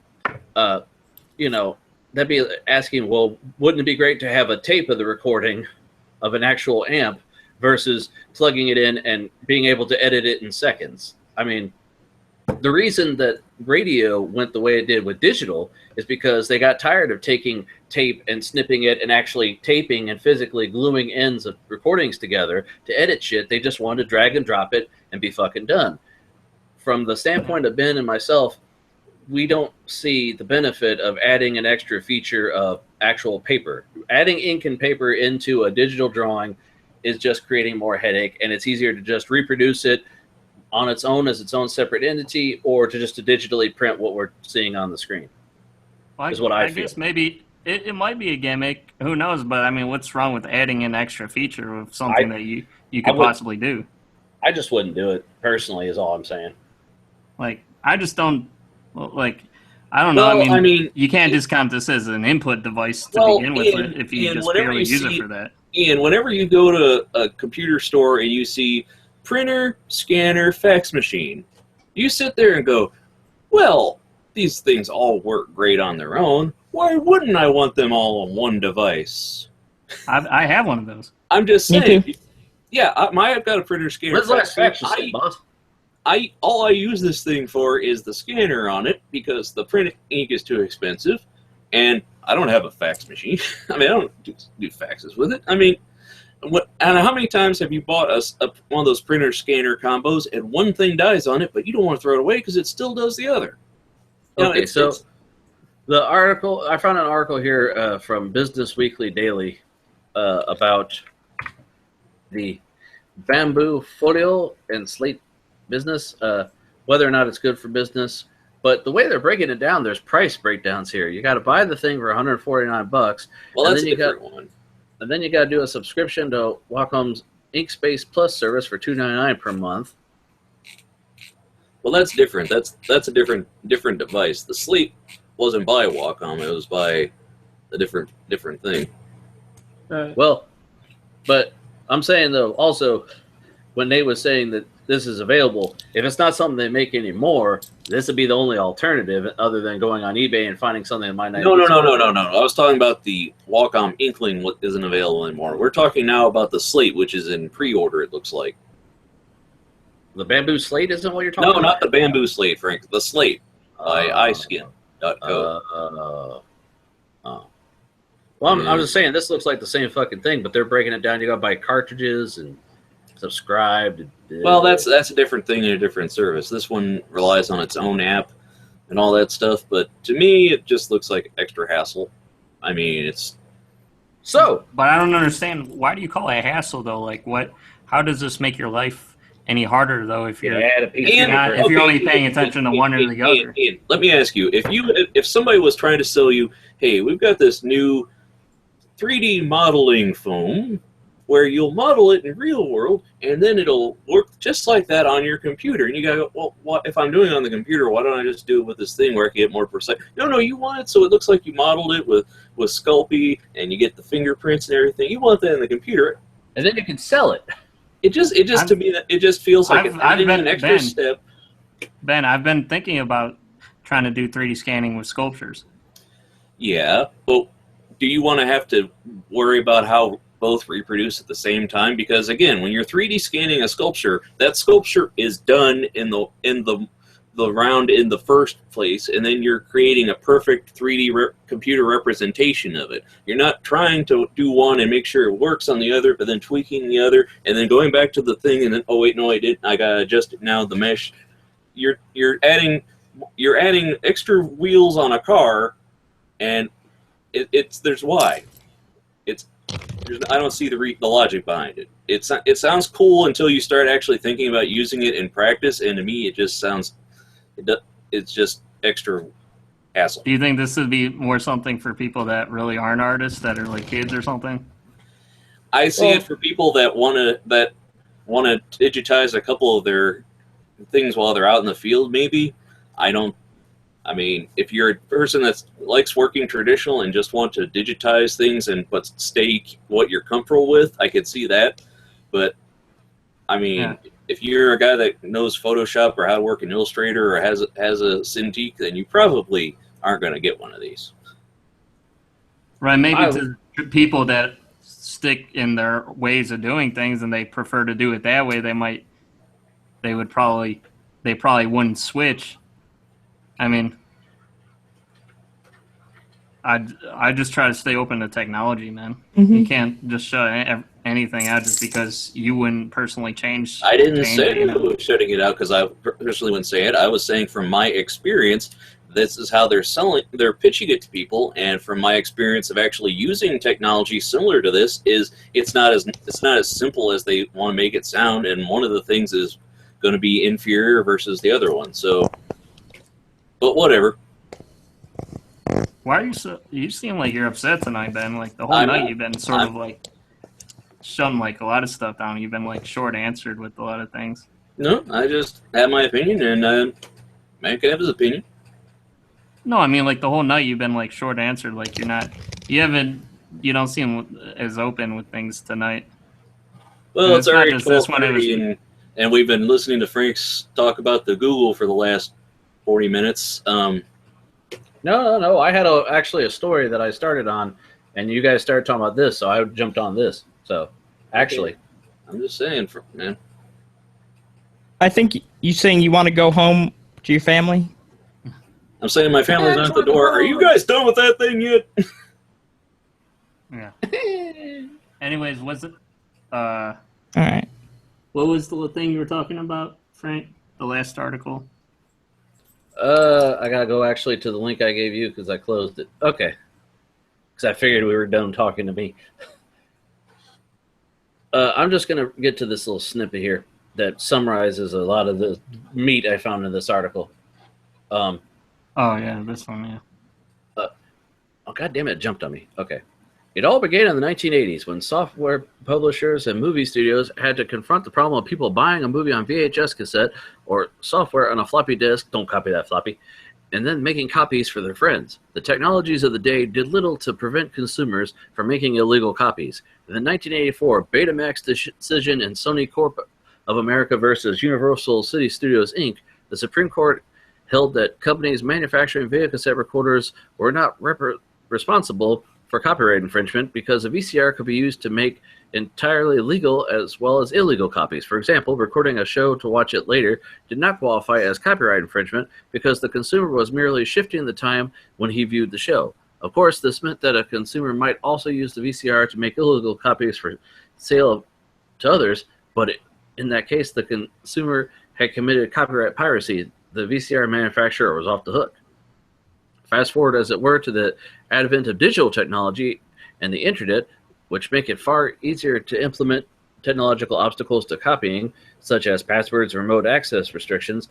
These techniques, known as digital rights management, DRM, are now ubiquitous. Most digital content now has sophisticated copy protection integrated, but all protection can be hacked given enough time, and the main users of digital software and media content, the young, have the time and incentive to do just that. So, anyway, it's a whole thing about that. I disagree with one statement though. Like most things, like aren't really copyrighted, like protections or whatever. Like MP3s, because like there's no DRM on most MP3s that you get. Oh, I've seen it. Remember, there used to be audio watermarks back in the day when shit would come out. Oh yeah. This is a so-and-so exclusive.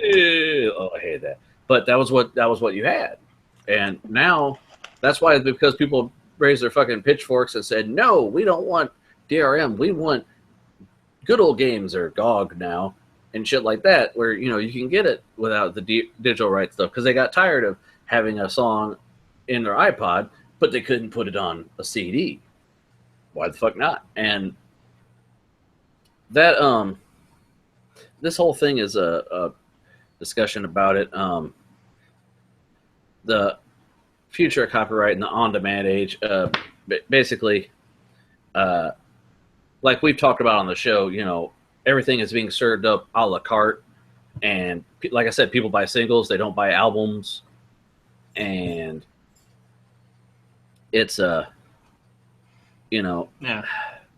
And again, that's just going to get worse if everything moves to the cloud, too. And you really won't own anything.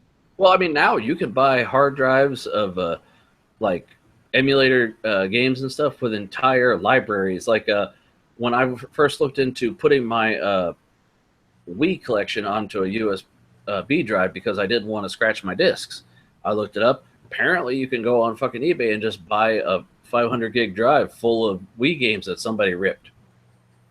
And I don't know how much they look into that now, but I imagine that kind of search would be hard to filter for eBay. I saw a picture on either Reddit or Imager where they said, here's a store in a street corner in either China or Mexico, I can't remember which one, where they just had things full of drives with music full of MP3s of a certain genre, and it's like, you know, that's great and everything for piracy, except for I wouldn't just plug some random hard drive into my computer. Oh, man. Well, it saves you the time of having to, you know, in China, you can't get on the internet like you can in America until the whatever the fuck that abbreviation was gets their hands on everybody. Yeah. Well, actually, I found most, like... Anyway, trivia time. Well, we got to get opinions and stuff. Yeah. This is more of a discussion piece versus a sit and read the article piece. I see. I would like to discuss that it's 12:40 in the morning. And Nate and Ben want to get home to their families. Well, what did you want us to discuss other than it sucks? I mean... Okay. I mean, like, the games are going to that way. You know, like, software especially. Like, there's been cases of people... Yeah, that was Nate. People have been, you know, like, got in trouble for trying to sell their legal, you know, like, license of their software. They had the disc and stuff, and the court ruled that, hey, you're actually renting this, even though if you paid money for it. Yeah. And everything's just going that way, and it's just going to get worse and worse, and nothing we can do about it. If it's zeros and ones, like, you really don't own it. I mean, agree with it, but... Well, they do have the one part about, they're like, no internet? Too bad. Your copy is useless. That's a lot for, like, games now. Even if you get a copy of a game, it just takes you to the Steam store where it installs it from there. Yeah. You know, and this story goes, like, Copyright Act dates back to 76. I mean, it's a nice little read if you hadn't really thought about it and didn't know anything. So that's why I threw it in there. I like stuff that has retro, throwback, and a little bit of history. Because we can't just always talk about where technology is going. We got to know where we were and what we dealt with, you know. Long ago, in the before time. No, this morning, that is where babies come from. We were driving into work this morning, and the guy on the news has a little stupid, you know, on the radio has a stupid news segment where he gives articles he found on the internet that he thought are funny. One of them was the freshmen from are graduating this year, so they're not freshmen anymore. But when they started high school, they were born.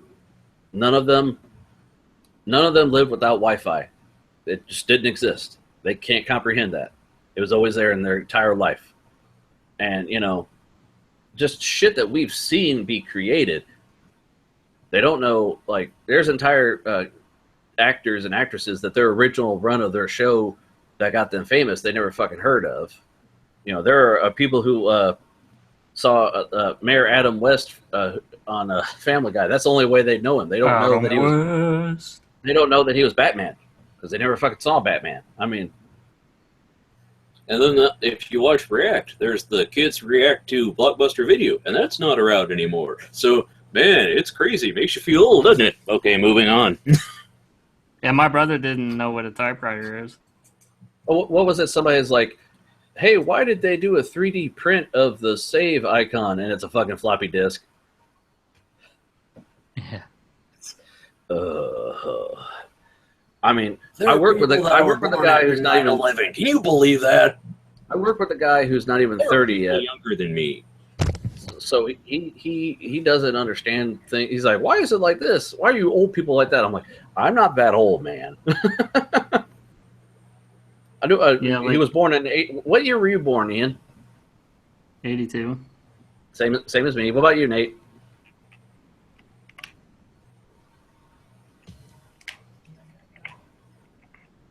Nate, dog, you awake? Did he drop his keys? Did he leave? Nate, give me a popsicle. So you gotta go? Yeah. Okay, hold on, guys. Banter a little bit. Nate's gotta go. Oh, okay. Nate gets to leave, but I don't. Nope, you gotta stay there in your hidey hole. Your spidey hole. Spidey, hidey hole. Mecca like a high, mecca spidey hole. Spidey hole. Oh man, my Mountain Dew's out. Don't show people your Mountain Dew. I can't, it's gone. I'm showing them my Yeti mug. Well, it's a tumbler. Check out my tumbler. It's the most amazing thing since ever. Okay. It's great. We'll try to hang out. I gotta go on. I usually go on Saturdays. They say he goes on masturbate. No, Frank. I think that's what I heard him say. No. Yes. But anyway, Ben. Yes, Franklin. What time do you got to be up in the morning? Well, it's already tomorrow.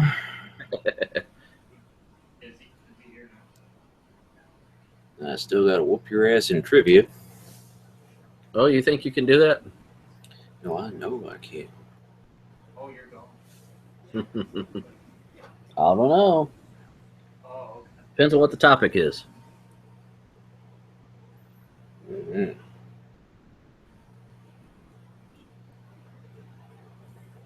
I see. Thanks for coming on the show. Poor Nate's leaving the show tonight. Yeah, Sunday. Bye, Nate. Okay, guys. Welcome back. Welcome back. Were you guys entertaining? I hope. No, we're just checking it. Yeah. I'm sorry, I forgot. We were supposed to be entertaining. Damn it. Yeah, you had to go. He's going over a friend's place. Anyways. Friend. At 1 in the morning? Booty call. Booty call. Booty, rocking everywhere. He's packing it. He was packing his stuff or whatever. He's hanging out with a nerd friend or something. I don't know. Nerd friends. Talking about nerd things. Nerd's the word. So, Gonna catch me driving. Gonna catch me white and nerdy. Oh, whoops. So are we ready to do some trivia so I can whoop Ben's ass? Bring it on like donkey. Does that answer your question?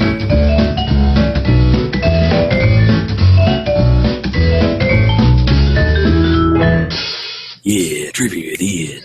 Totally gonna kick Frank's ass. Yeah.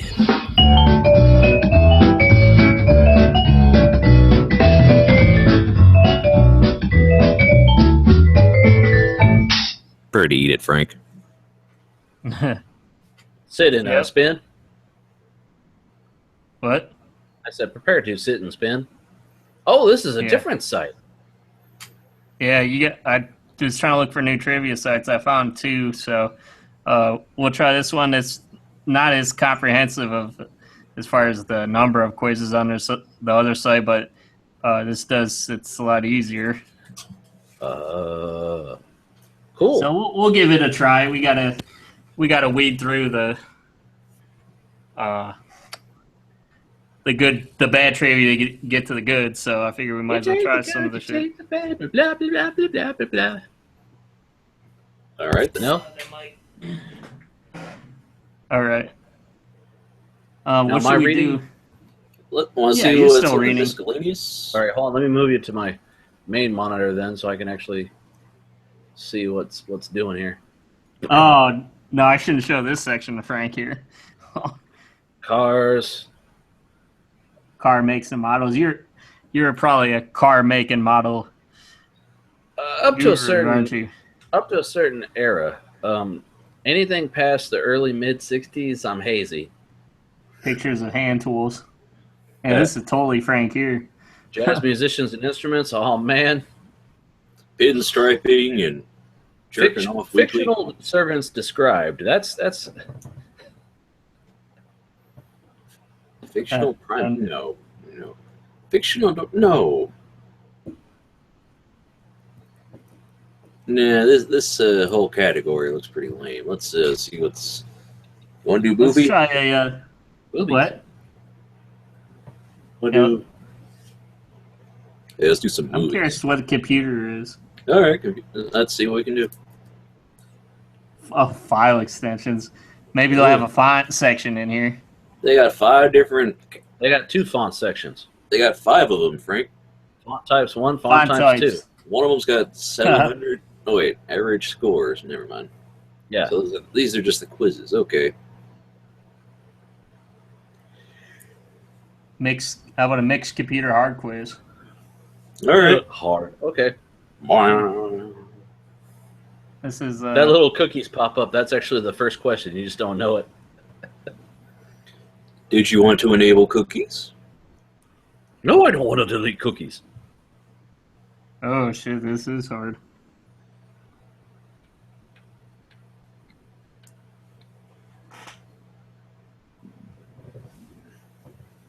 Okay. So this is, you got 10 questions on this one.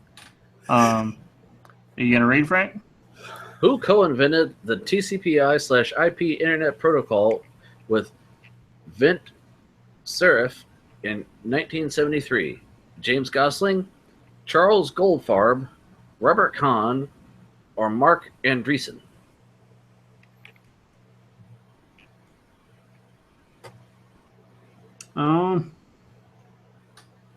My turn. I'm gonna say Mark Andreessen. I'm going to say James Gosling. I want to say Mark Andreessen. Oh, it was Kahn. Robert. Kahn! Yeah, see, this is a lot easier doing it that way. This way. This is a character from which video game series? Garrus, Becarian, Little Big Planet, Street Fighter, Mass Effect, or The Last of Us? Mass Effect. I too will say Mass Effect. I'll just say Street Fighter just to be different. Well, you're wrong, but okay. Yeah. Oh, you were a Mass Effect fan, huh? Fan. No, I know of it. I mean, people were bitching on the internet for how long about the ending. This extension refers usually to what kind of file? .iv, system file, MS Office document, MS Encarta document, or VRML file? Frank?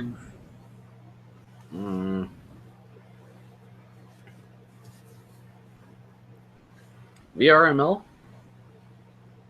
I'm gonna say there was some kind of Office document. How about? I'll go with system file. Oh, Oh, he was right. finally on the scoreboard, Frank. Yeah. This computer abbreviation usually means CSS.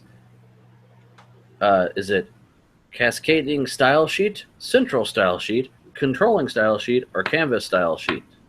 This is my turn. Yeah. Well, of course, it's got to be the cascading style sheet. Yeah, cascading style sheet.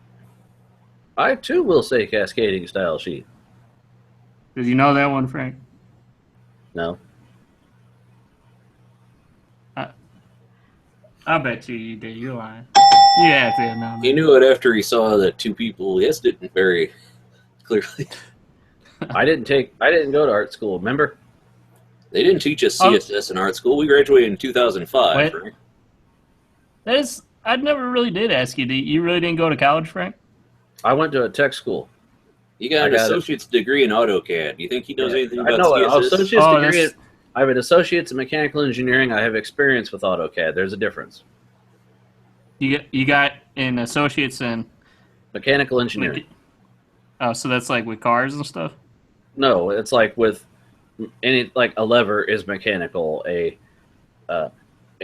Anything like there's architectural and mechanical. You can either draw a fucking house or you can draw tools and springs and shit and gears and all that. So yes, that's me. I could do. Could you help me jerry rig a panoramic head that uses like those servos and shit? Do you know how to work with those? No, but I could draw it in CAD. Oh, I could be assistant to an engineer. I'm not an engineer. They could redline what's wrong in the drawing, and I could fix it. Anyway, this is a character from which video game series? Illidan Stormrage, Mafia 2, Warcraft 3, Reign of Chaos, Tekken, or Sonic Adventure 2? Huh. Whose turn is this, Ben? Sonic. Yeah. You going with Sonic there, Ian? No, that's not Sonic. I was laughing at that they put Sonic in there. I'm not sure what it is, but I know it's not Sonic. I'm going to go with Tekken. I'll also say Tekken. Got some pretty crazy names in that series. I'm going to say...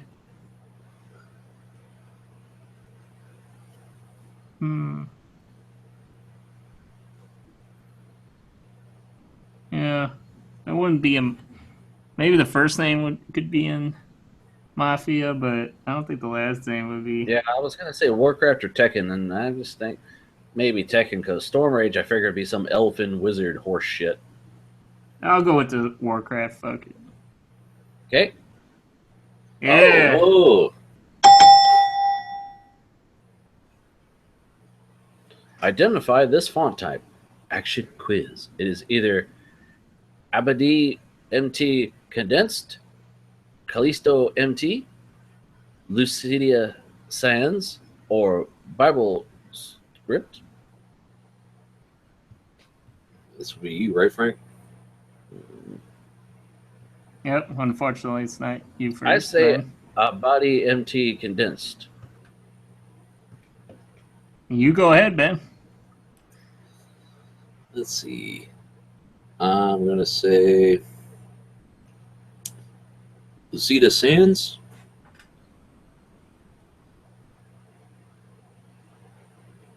Going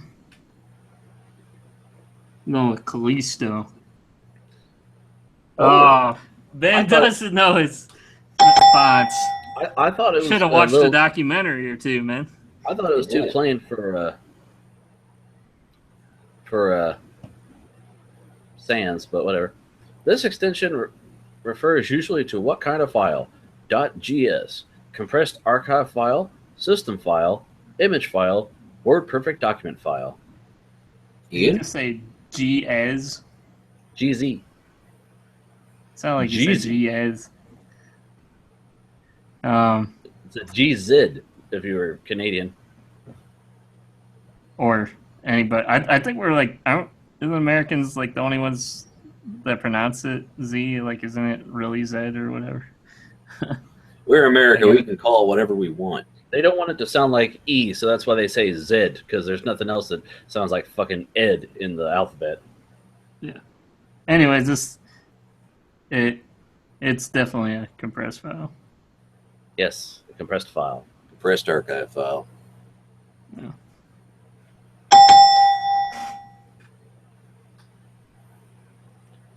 This computer abbreviation usually means OEM, original equipment manufacturer, object engineered method, official entity memory, or output exchange management. These are starting to get easy now. Yeah. This is Ian. No, I already went. It's your turn now. Oh, original equipment manufacturer. Yep. Yeah. Same. It's the same thing with cars. Yeah. Identify this font type. Action quiz. System. Fixed system. Courier or terminal. I know this one. Well, Really? Well, you should go ahead then. Is it my turn? Yeah. Yeah. Are you just saying that shit? No, I went. He last went one, on right? it. I believe it's Yeah. terminal.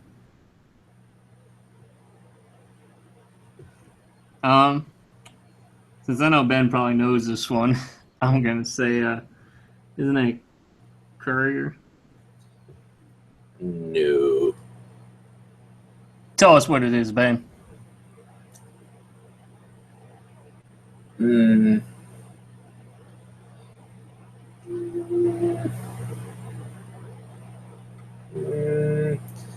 I want to go with terminal. I mean, I don't know perfectly. Yeah, you guys are right. Should have went with the crowd. Yeah. Well, the cool kids are doing it, Ian. And This is a character from which video game series? Bowser, Resident Evil, Pokemon Red/Green, Brutal Legend, or Super Mario Brothers? well, did he just like He just gave up. start on the off last hard four. and then went easy? He just petered out at the That's last why he went minute. with. That's why he went with mixed hard. It's like this was hard for people that have never played a computer game before. Right. It's Super Mario Brothers. I don't care Yeah. who went first. Yeah. Yeah. Hey, look, we all got it. Because if we don't know Okay. this, we're retarded. Well, do you want to, for the remaining 5, do you want to go to mix it up with the Would You Rather Yeah, it's for the last that 5? That one. What are we at? A 4-hour show already? a Well, 4-hour show. A 4-hour. And then once we Okay. do this, it'll be 5 hours. well, We haven't that's- got to. All of us haven't got one yet. Yeah. Well, What- I do like the quiz though, like because it's a lot easier. Even like when you click on it, it takes you to the next question, which the other one didn't either. All right. All right, So, ready? yeah, first one to 15, First one of us to get to 15. Okay. or not 15. I'm sorry. We're both at 5. So, what do you say? 10? I'm then? at 6. So Yeah, you're at 6. I only got. What should we 4 do? more to go. What do you think, Ben? We should do 10? Yes, because it's already 1 in the morning. Yeah, I mean that's fine. If you had superpowers from an unknown origin, would you rather allow the government to experiment on you or not allow the government to experiment on you? Are they fucking stupid? Well, read the consequences. Blue consequences: imprisonment, death. Red consequences: never knowing the truth behind your powers or being ostracized / being. I don't care if I got the power to fucking fly. They can't stop me. I can be invisible. Fuck them. I'm ET, motherfucker. Yeah, I Okay, don't see then. any reason not to be red unless you're just so. Yeah. Yeah. No, it's red. There's no fucking reason for it to not be red. Plus, it's more romantic. It sounds like a fucking comic book. Everyone wants to be Wolverine. Yeah, because the government experimentations on people have gone so well in the past. Right. So yeah, I think we're all in agreement. It's red. I bet it'll be huge. Oh, yeah. Look Oh at yeah. that.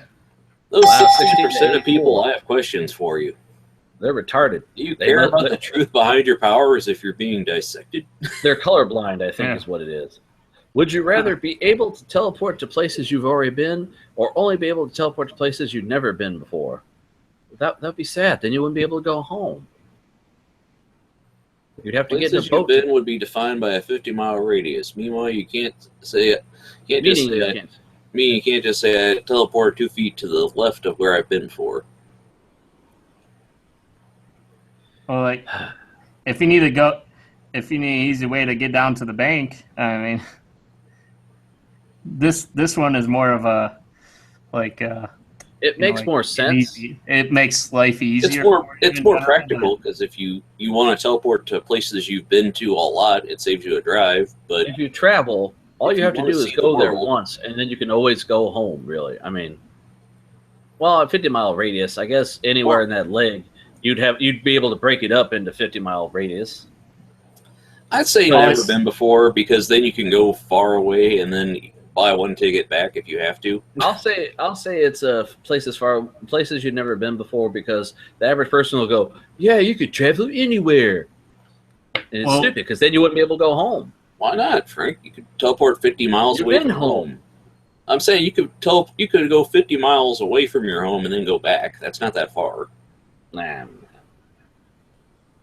Well, it really doesn't define like what's a place, like how many.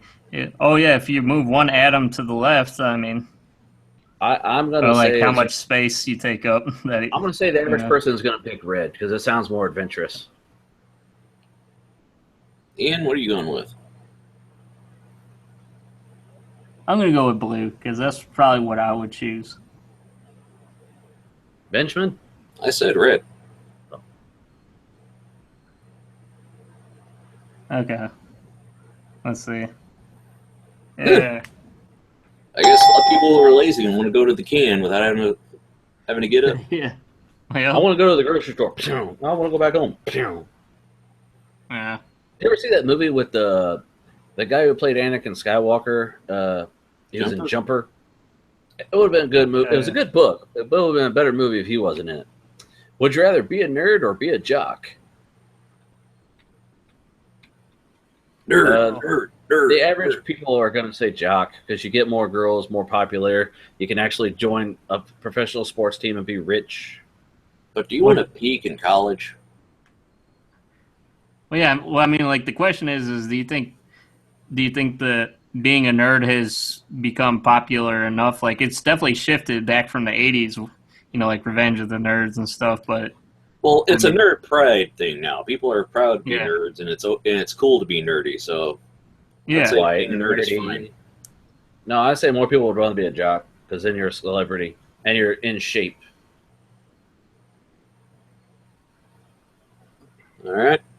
Well, I would say be a nerd because, I think people would want to be more true to themselves because I'm sure, a lot of people are nerds at heart. No, people are vain, horrible people. Well, I don't know, Ian. I'd say that there's a lot of people that would be a nerd if it was the popular thing. The only way they'd be a nerd is if they were Bill Gates with $1 billion, but not every nerd is Bill Gates. It's easier being a nerd, so I'd just go with being a nerd. So average person's going to pick red. Yep, nerds are winning. What? Revenge of. It's transitioning. Everybody has a cell phone. Lambda. Becoming a techie geek. We're all going to be robots anyways in the future. Robots in disguise. You went with me, didn't you, Ben? Yeah. Yeah, that's what I thought. Would you rather have grown up with a father or have grown up without a mother? We did that one last time. Yeah, we did. We'll skip it. Would you rather eat a cup of baking soda and then do a shot of vinegar, or eat a pack of Mentos and then chug a Diet Coke? The first one sounds just terrible, man. I mean, I know the Mentos and Diet Coke thing is just shoots a fountain out of your mouth, but both have the same outcome, but the Mentos and Diet Coke would be more palatable. So I say people are going to go for red. Yeah, me too.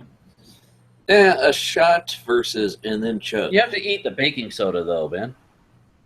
Yeah, a cup of it. You know how much is in a... Would you eat a cup of flour? Would you eat a whole pack of Mentos? Yes, I have. Mentos, the fresh maker. I want to say a shot of vinegar. I'd go with blue. Okay, fair enough. Makes things interesting.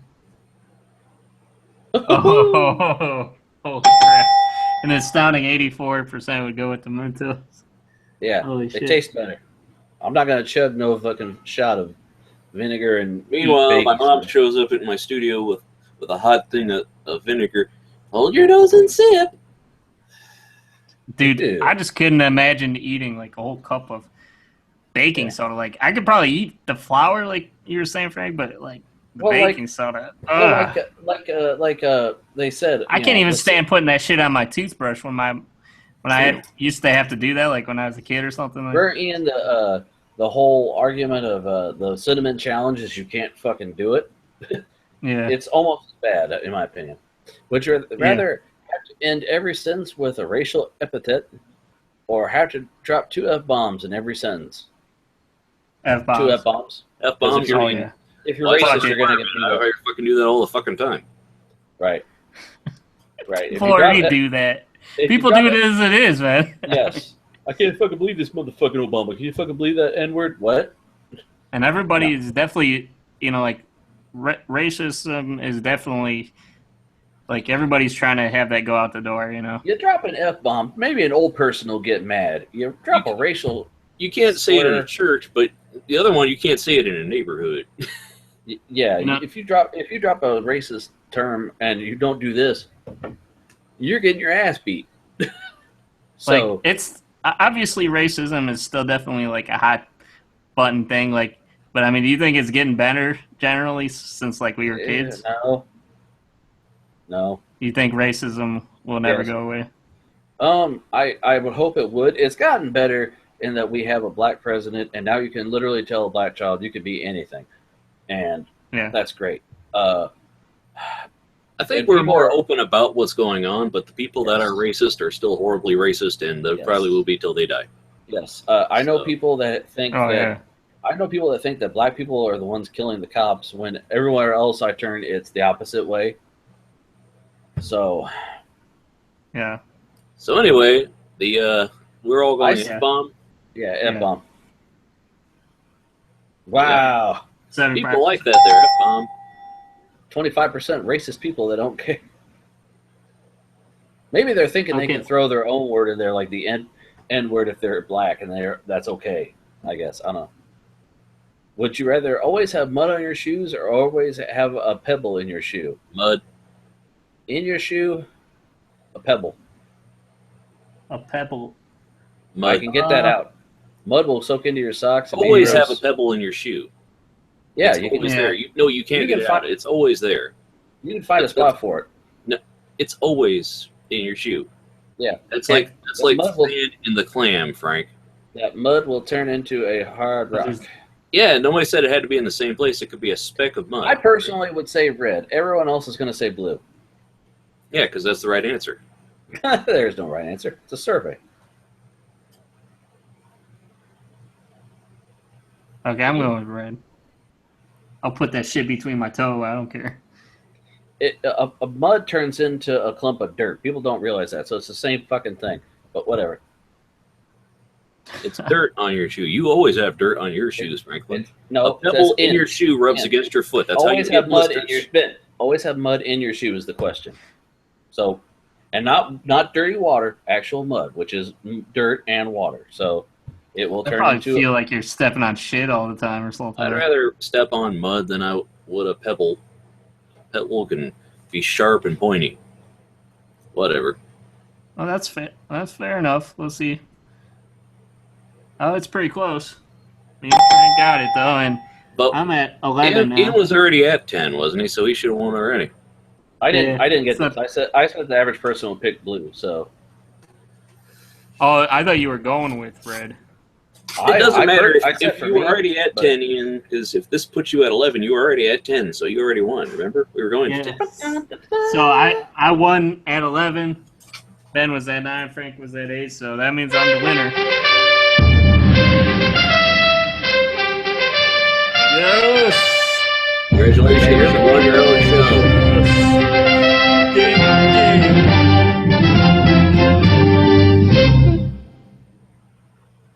And I'd like to declare myself victorious in this title match here. He'd like to declare himself Victoria's Secret. Is that a herringbone necklace you got going there, Ian? No, actually, Grandmama gave me this chain. These are actually these are magnetic beads. Have you heard of those? No. Those things called what are they? Bucky balls or whatever, where you can make like different sculptures out of them and stuff. No, never heard of it. It's more of a nerdy thing. Wide and nerdy. No, did you see that thing on? I think it was Friday. When the dude had that chain, and then Debo stole it, and he's like, "My grandmama gave me that chain." So that's what made me think of that. Yeah, you could turn into like, you could make like bracelets and stuff into these if you wanted. I guess wristbands.